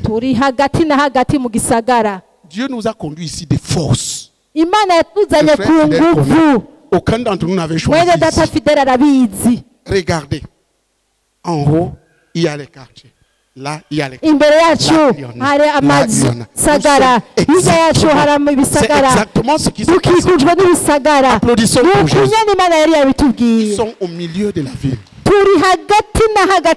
À l'époque, c'était la forêt des... Non, je parle à Oudemongue. C'était la forêt des palmistes. Il m'a amené là-bas.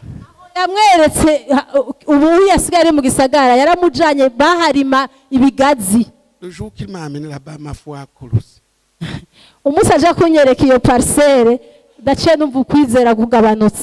J'ai mis ma main sur la tête, j'ai dit, dans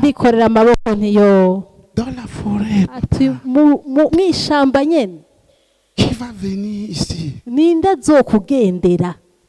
Ils sont au milieu de la ville maintenant. Applaudissons pour Jésus. Il n'y a plus de parcelles là-bas, et les parcelles là-bas n'ont plus de prix. Il avait demandé et reçu. Ce que tu poses là, ne le change pas chaque jour. Tu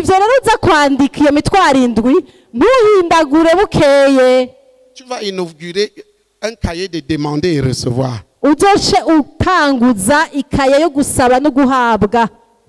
Une demande par page. Tu écris la date, tu écris la demande.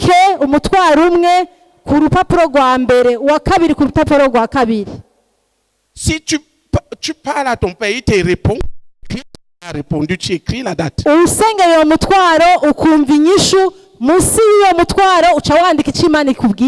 Et là, tu vas commencer à frapper. Le jour que tu vas voir ce que tu as reçu, tu écris. Qui comprend ce que je suis en train de dire? Donc, les 7 demandes-là, ça fait quoi? Ça fait 7 pages. Ça, c'est ta prière personnelle. C'est pas toi et quelqu'un d'autre. Qui veut le faire? Fais-le. Achète un bon cahier qui va rester longtemps.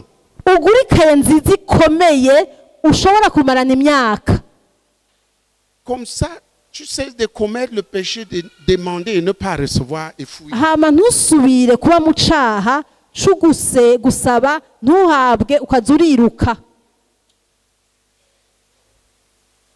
Ta demande numéro 1, c'est quoi? Demande numéro 1, c'est quoi? Hein?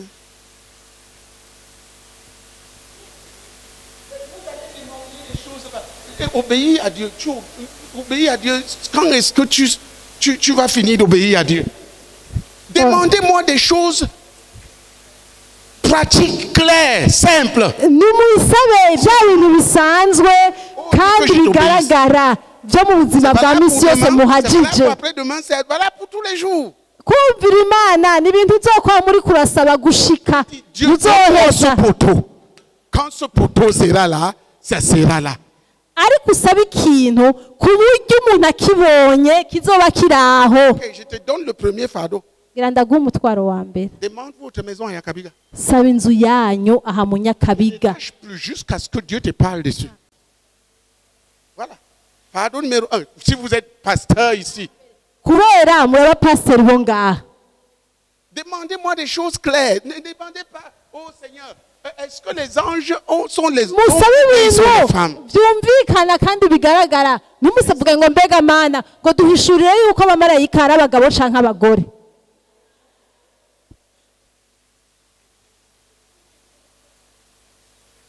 Qui a écrit les 7 fardeaux?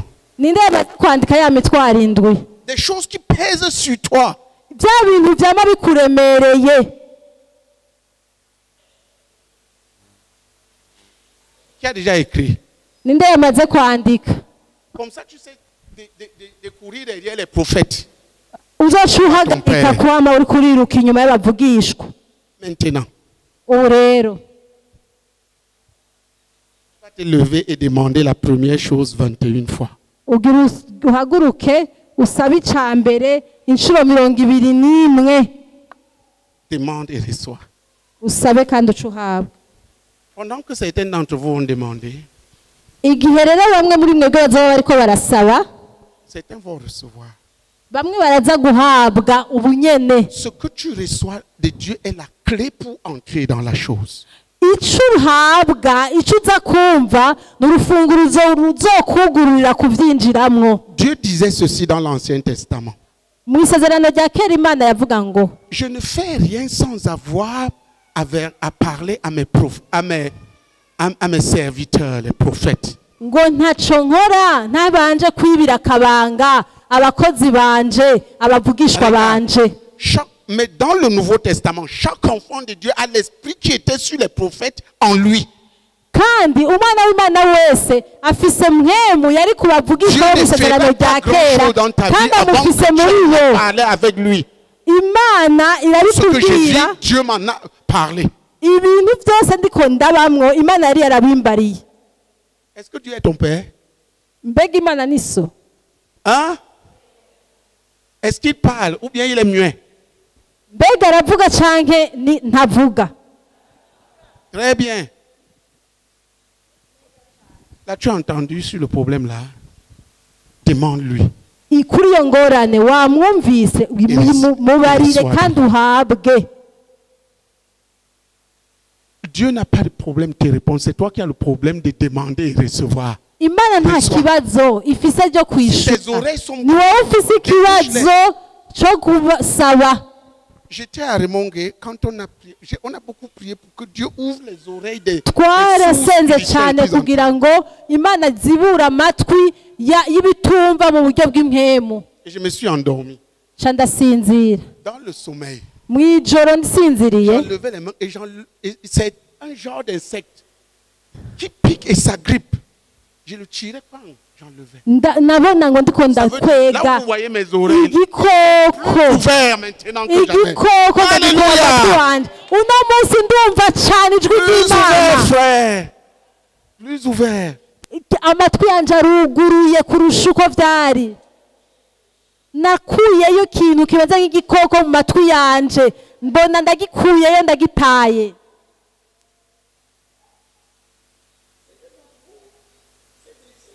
Bamwe muri mwebwe murafise ivyo bikoko vyinjiye mu matwi. Ku buryo naho Imana yokoma induru bunyene mutokumva. Bamwe basenga ngo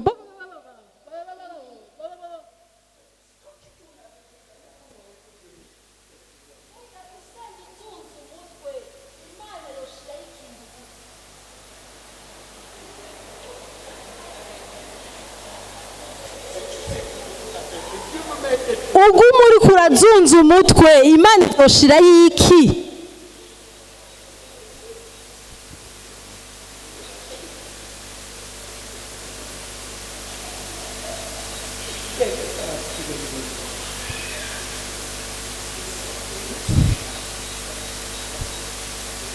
nibwo buzima nabayeho kandi dufise igikorwa cyo kuvyigisha abandi gusaba ugahabwa isengesho nta kindi no gusenga ugahabwa nta bindi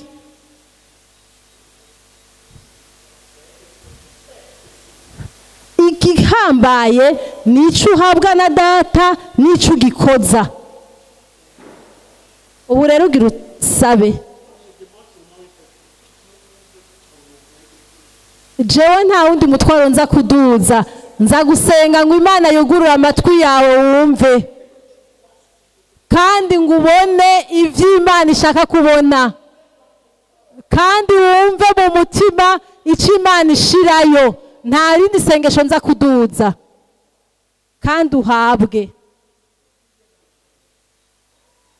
ese benshi muri mwebwe bohabwa kandi muraza guhabwa haguruka dusenge 21 Papa, oh mon père, donne-moi ceci. Mon père, papa, ne dis pas Seigneur.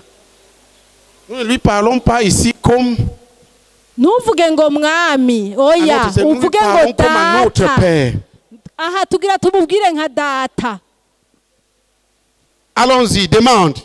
Tangura dusabe. Tu demandes 21 fois. Ubisabe.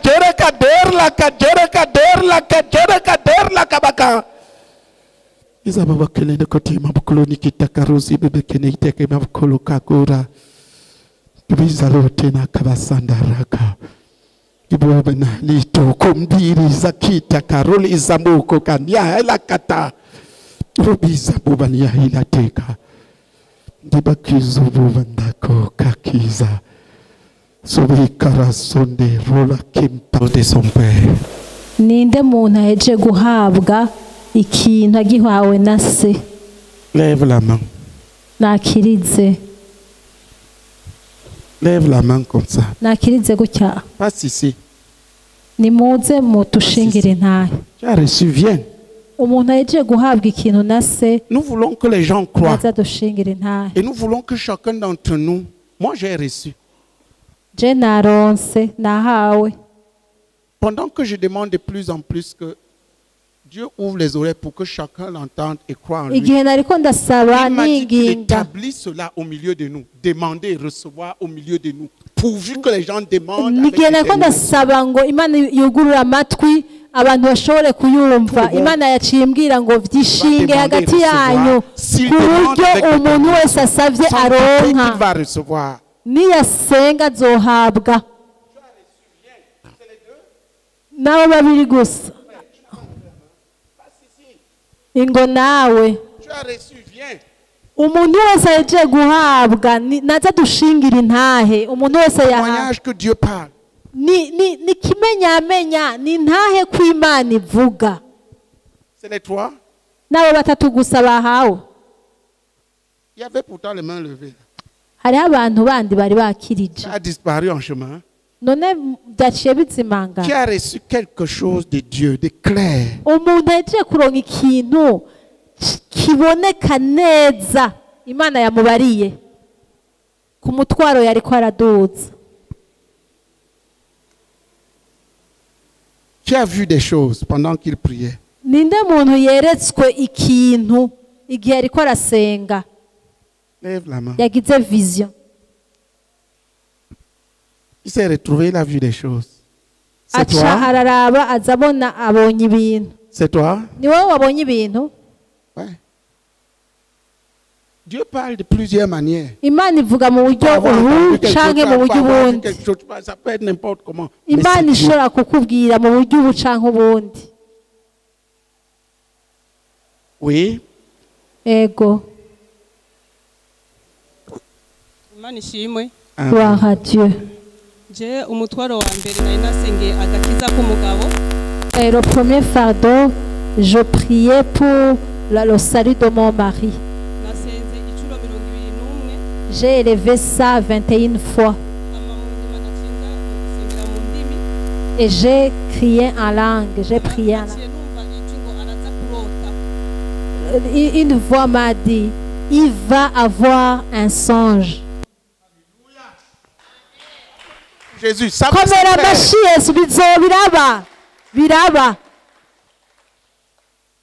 faut que ce songe l'effraie bien et qu'il...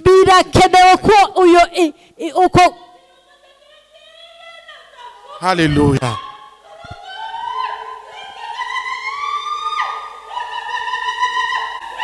J'accorde cela. Je t'accorde cela. Amen. Amen. Contrôle ton esprit. Dieu t'accorde cela. Alléluia. Amen. Alléluia. Amen. Dis au voisin, c'est notre Dieu.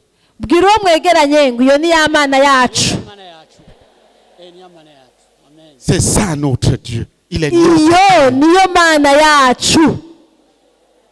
Ce n'est pas les pensées.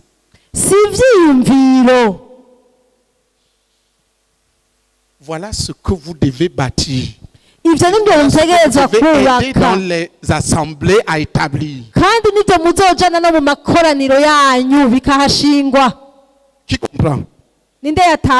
Que les gens commencent à prier. Abantu batangure gusenga babwira Imana bahabwa aho nyene babwira Imana ku byo bakeneye.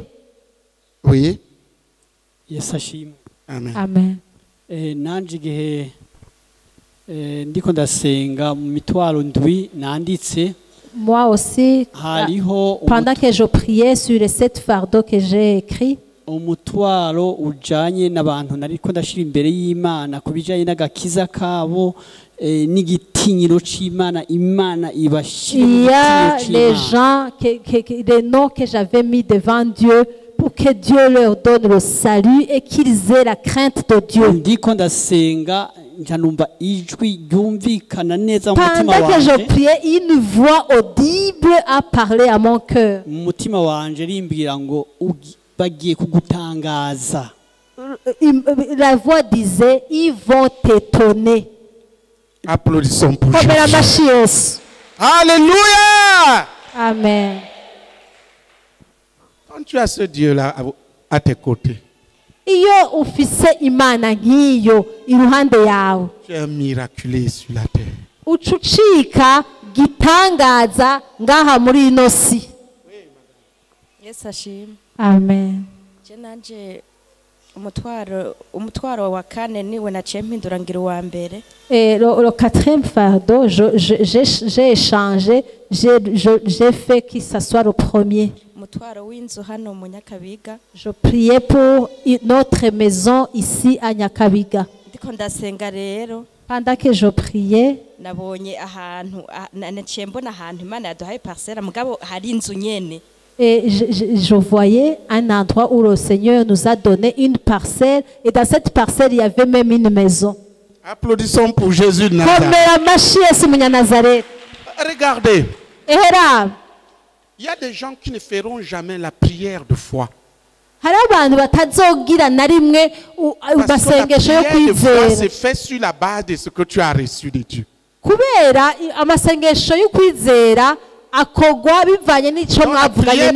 Il y a demandé recevoir. Et il y a ensuite, sur la base de ce que tu as reçu, tu cherches, tu trouves. Et s'il y a des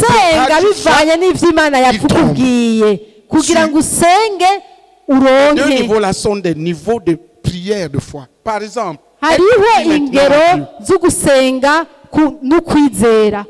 Papa, tu nous as donné cette parcelle et cette maison que tu nous as donnée. Montre-la nous et donne-nous tout l'argent qu'il faut. Papa, tu nous as donné cette maison et tu nous as donné cette parcelle. Agis envers nous selon ta parole maintenant. Agis envers nous selon ta parole. Et là, c'est maintenant la prière de foi. Qui comprend ce que c'est la prière de foi? La prière de foi pour ceux qui ont demandé et reçu. amasengesho yo kwizera atangura iyo wasabye ugahabwa kuko Bibiliya ivuga ngo si quelqu'un demande quelque chose à Dieu, Imana croyant qu'il l'a reçu, umuntu niyasaba ikintu Imana akizera ko yagihawe akavyizera ko yagihawe croyant qu'il l'a reçu, akizera ko yagihawe. dans le passé il a reçu. Muri kahise yarahawe Et sur la ikintu base de ce qu'il a reçu, il commande. kandi afise kwishibikiza ico yahawe muri kahise ashatangura gusenga kandi ategeka. La prière de foi prend la chose. Ukwizera mu gusenga wizeye ucakira ico kintu. Il peut dire à Dieu, papa, donnez ça, ça m'a pas. Ateza kuca avuga ati data wakimpaye Toutes les barrières. ubu nicanje kuraho ibisika byose kandi nyereka ingene ndacinjiramo. Tu ne peux pas faire une telle prière alors que tu n'as rien reçu. Ntushobora gusenga gutyo atakintu na kimwe muravugana n'Imana. Qui comprend ce que je suis en train Ninde de ariko dire? aratahura. J'avais eu un problème avec ce verset. Pendant des mois, je suis resté dessus. Jawo murongo narawurimbuye ko amezi menshi kuko warantera ikibazo. Mais comment quelqu'un peut demander quelque chose qu'il a reçu? Nkavuga nti none ga data umuntu yobandanya gusaba gute ikintu kandi yagihawe. Demander et recevoir. Nugusaba ugahabwa Et à partir de là, kandi uhejeje guhabwa frapper les portes et posséder. uca utangura gusangangura inzugi. Frère, vous voyez tout ce que je vous ai dit, c'est les choses que j'avais reçues. Ibintu byose nababwiye ngaha nari nabanje kubihabwa ku giti canje Qui comprend? kandi Il y twarasenze a personne qui turabihabwa. pouvait me dire que ça ne va pas se passer. Nta muntu n'umwe yashobora kunyemeza ngo ibyo bintu ntibizoshika. Alléluia. Amen. Attends, ça c'est la prière, ça c'est prier, demander et recevoir. Ubwira uwo mwegeranye ngo ivyo rero bavyita gusaba ugahabwa. Entre dans cette vie avec ton Injira Père. muri ubwo buzima mwe na so. Rien n'est impossible à ce genre de personnes. Nta kintu na kimwe gihagarara imbere ab'abantu nk'abo. La base, une de cette prière, c'est demander et recevoir. La base Urufatiro rwa mbere ni ugusaba ugaca uhabwa. chercher, trouver, Urufatiro rwa frapper kabiri et entrer. ni ukuca utangura gusenga ufatiye ku cyo mwavuganye n'Imana. Seuls les hommes, les gens qui ont demandé et reçu ont la foi pour réclamer Abantu avec bamaze fermeté. gusaba bagahabwa baca baduga mu kwizera kugira ngo basenge babibone. Qui comprend? Ninde ariko aratahura. Donc demande et reçois. Ubu rero usabe kandi uhabwe. Ego. Imana ishimwe. Amen. Je shima Imana ko tugitangura gusenga je nari mfise umutwaro nari maranye indwi zibiri. Je bénis le Seigneur parce que j'avais un fardeau il y a 2 semaines que j'avais ça. Umutwaro natanguye kwandika ubwa mbere. Le premier fardeau que j'ai écrit, Wari umutwaro wo kuribwa muri estoma. j'avais très mal à l'estomac. Ciye ninginga ndabwira Imana ati Imana ntahe nakize. J'ai imploré le Seigneur que je rentre guéri. Nasenze ndiko ndategeka nca numva Pendant que ubabare bwishi muri je estoma. commandais, la douleur a intensifié. Nca numva ndashushe amajaha inyuma mu mugongo. Et la chaleur est venue au dos. Mpumirije. Pendant que je fermais les yeux, Nca mbona umuco mwishi. j'ai vu la lumière. Nguma mpumirije numva umengo ubwenge buri kuburagenda.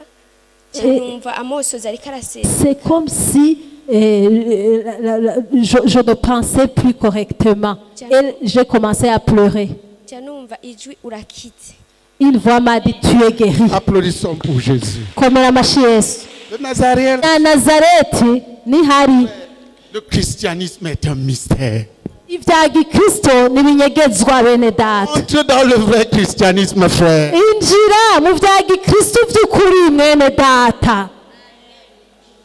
Priez au monde entier. Dieu est réel. Dieu est réel.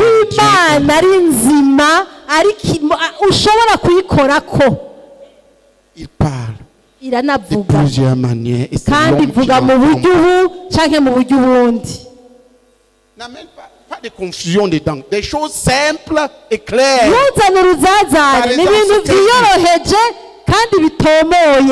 Si ton fardeau était le fardeau d'une maladie, regarde si tu as encore ce mal maintenant. nimba wari ubabajwe n'indwara raba ko ukiyifise. Parce que certains sont répondus directement par le règlement du problème. Kuko benshi ico kibazo cyamaze no kuvaho, benshi muri twebwe kibazo badugije ubwa mbere cyavuye. La guérison que tu as demandé, regarde. Niyo abaho hari n'indwara ashaka Tu as urabe. demandé la guérison. Ninde yasabye gukira ikintu? Regarde. Raba, Est-ce que le mal est encore? raba ko ukibabara. Est-ce que le Père n'a pas déjà répondu, n'a pas déjà réglé? Mbega data so ntiyamaze Tu as kukwishura. vu que c'est disparu le mal. Ninde yabonye ko ahantu yaje ababazwa hakize? Voilà. Alors, il vous a répondu. Pourquoi vous êtes là-bas?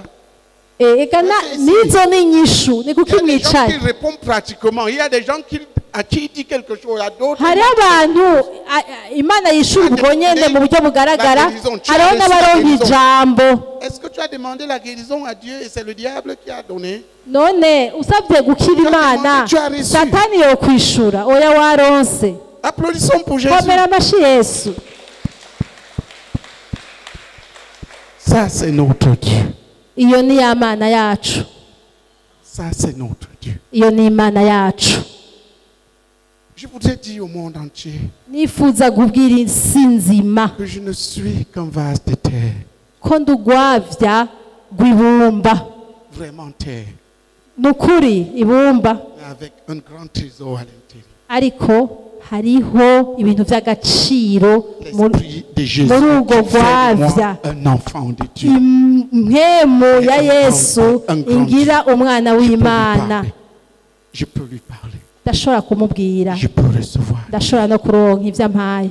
Alléluia. Amen. Voilà notre force. Et Nizo nkomezi si tu es dans zacu. cette œuvre à Bujumbura, c'est ça ce qui a bâti cette œuvre.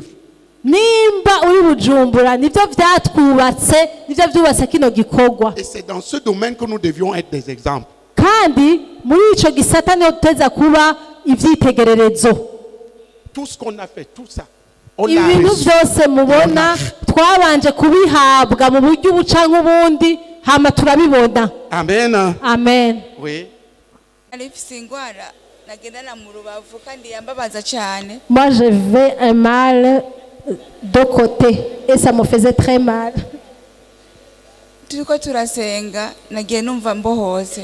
Imana ishimwe. Pendant qu'on priait, j'ai été délivrée, gloire à Dieu. Comme la machine. Yesu ashimwe. Gloire à Dieu. Naje mbabara amenyo cyane. Moi, quand je suis venue, j'avais très mal dans les dents, mal dedans. Turiko turasenga ndereka nanjye amenyo yanje Imana. Et quand on priait, j'ai montré mes dents au Seigneur. Ubu nakize meze neza. Maintenant, je suis très bien. Applaudissons pour Jésus. Comme la machine. Je suis en train de vous montrer ce que vous devez aller enseigner dans l'assemblée comme prière. Aha shaka kubagaragariza ibyo muzoja gukora mu makoraniro yanyu yo mu nzu. Ibyo muzorongoreramwo bene data gukora. Ce sont des enfants de Dieu. Entraînez les frères à parler à leur Père. Abantu bari muri ayo makoraniro ni abana b'Imana, ni mubigishe kuvugana na se kandi no guhabwa. Beaucoup seront guéris en parlant à leur Père. Beaucoup seront guéris. Benshi bazishugwa bariko baravugana na base.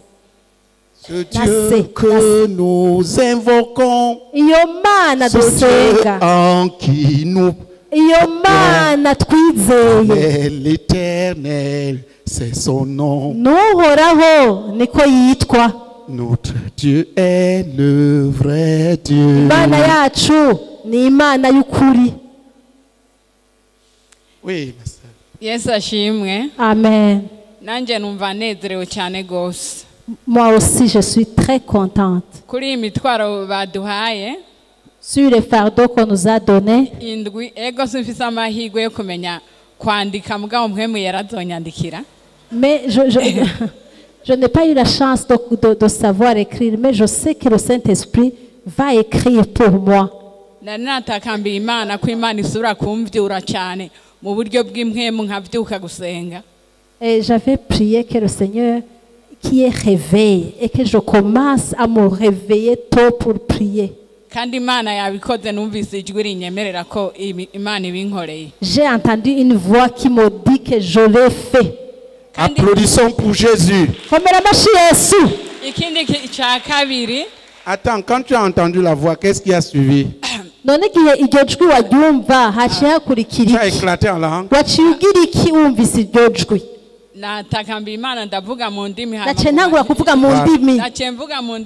L'esprit était sur toi.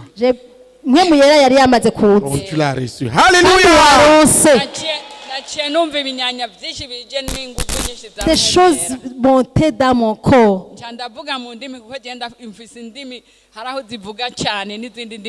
Je parlais en langue. Des fois je crie fort, des fois bas. Applaudissons pour Jésus. Vous voyez, elle a demandé le réveil, elle a reçu l'esprit de réveil. Son témoignage n'était pas terminé. C'est pour ça que je lui ai demandé qu'est-ce qui a suivi après. Yasavye ikanguro yaciye ayironka kandi namubaje nti none cakurikiye niki yaciye avuga mu ndimi yari mwemu y'ikanguro imujeko. Ikindi kigira kabiri naco na nshimira Imana. La deuxième chose pour laquelle je remercie le Seigneur, nari narasenze kandi nsenga ntakambira Imana ko yonkiza burundu. J'avais prié pour qu'il me guérisse complètement. J'avais des choses qui me prenaient comme des crampes. Et le dos me faisait très mal. J'ai beaucoup imploré au Seigneur pour qu'il me guérisse ces choses. Maintenant, je suis très bien. Comme la machine. Alléluia.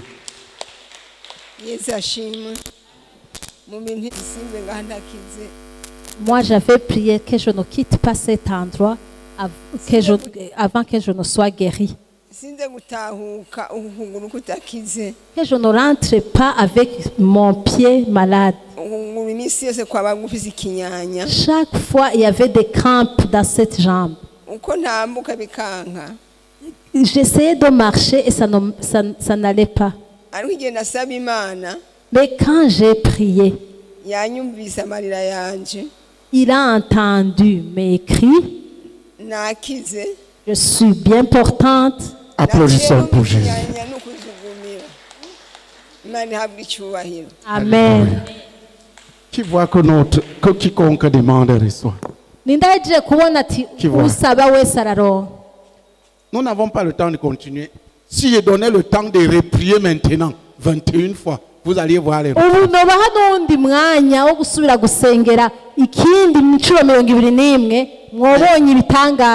mais va chez toi. Prends le temps. Demande une chose sérieusement.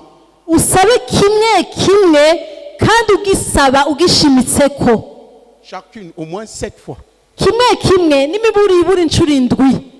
Pendant que tu demandes, attends-toi à recevoir.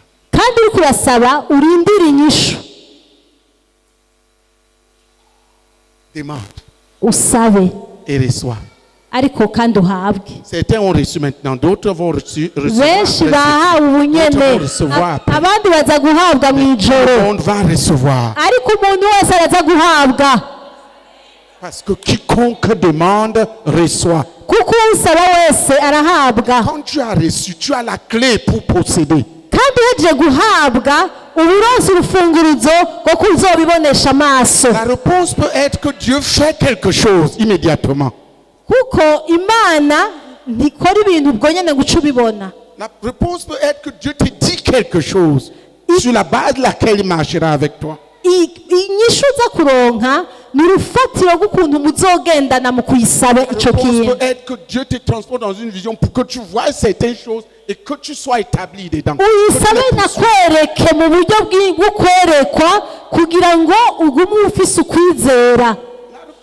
N'importe comment. La réponse peut être qu'un verset biblique saute de la Bible et s'imprime dans ton cœur.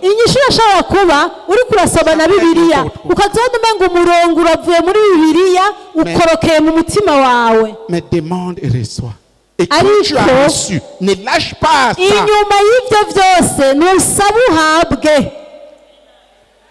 tu as la base pour faire marcher le ciel. uzoba rero uronse urufatiro rwo gushobora kunyiganza inyishu yawe.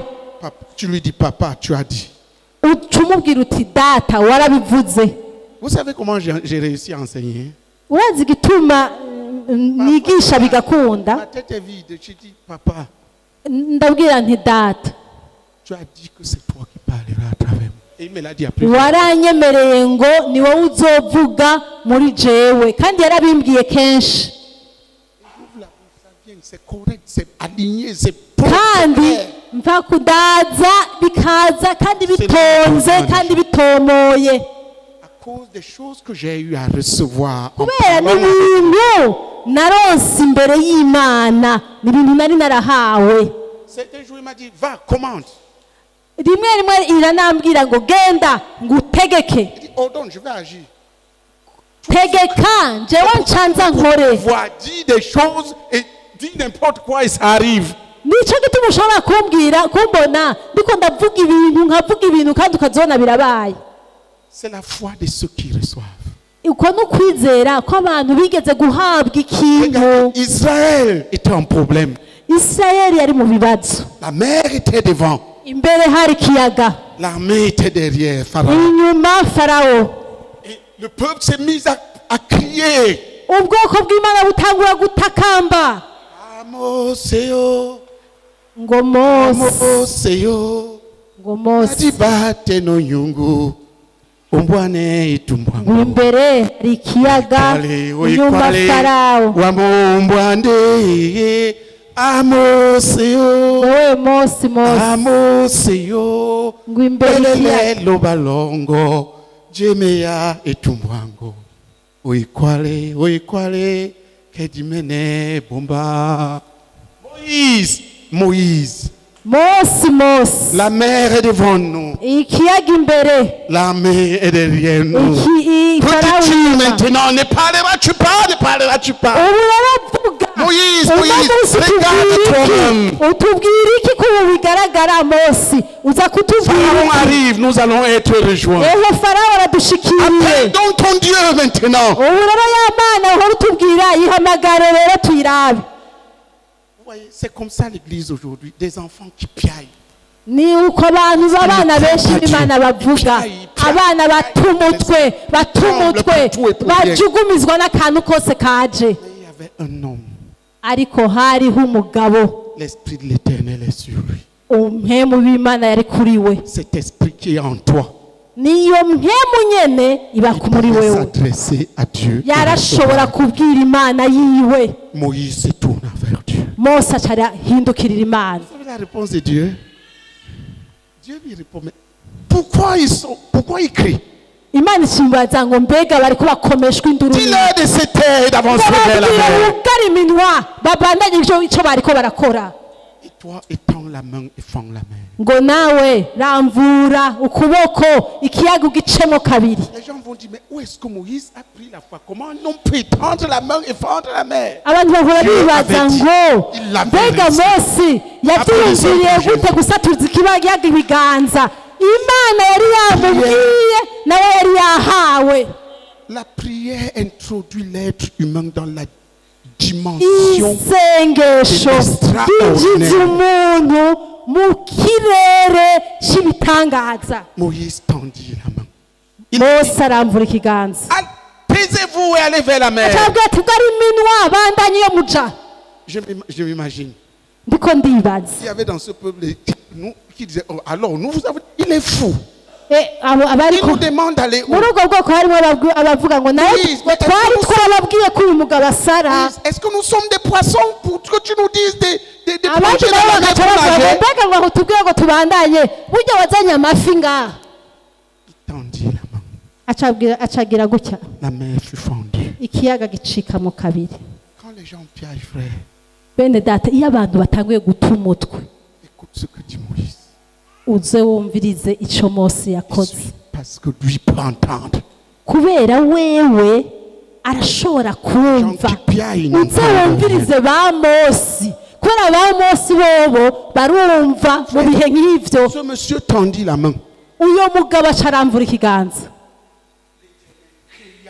dans la mer. Imana ikisatura inzira mu kiyaga. La Bible dit que Israël traversa la mer Rouge à pied sec.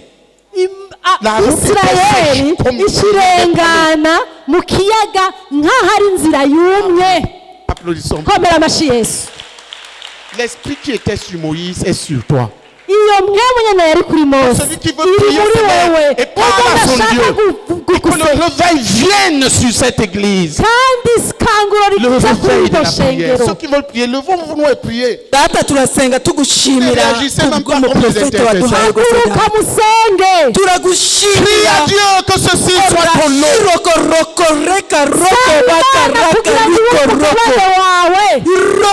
Roko baka papa. Data turagushimira kubw'umuvugisho waduhaye papa. Arira kashika baka. Oh Père, merci beaucoup papa. Irokoteka baka. Oh papa turagushimiye. Turagushimiye.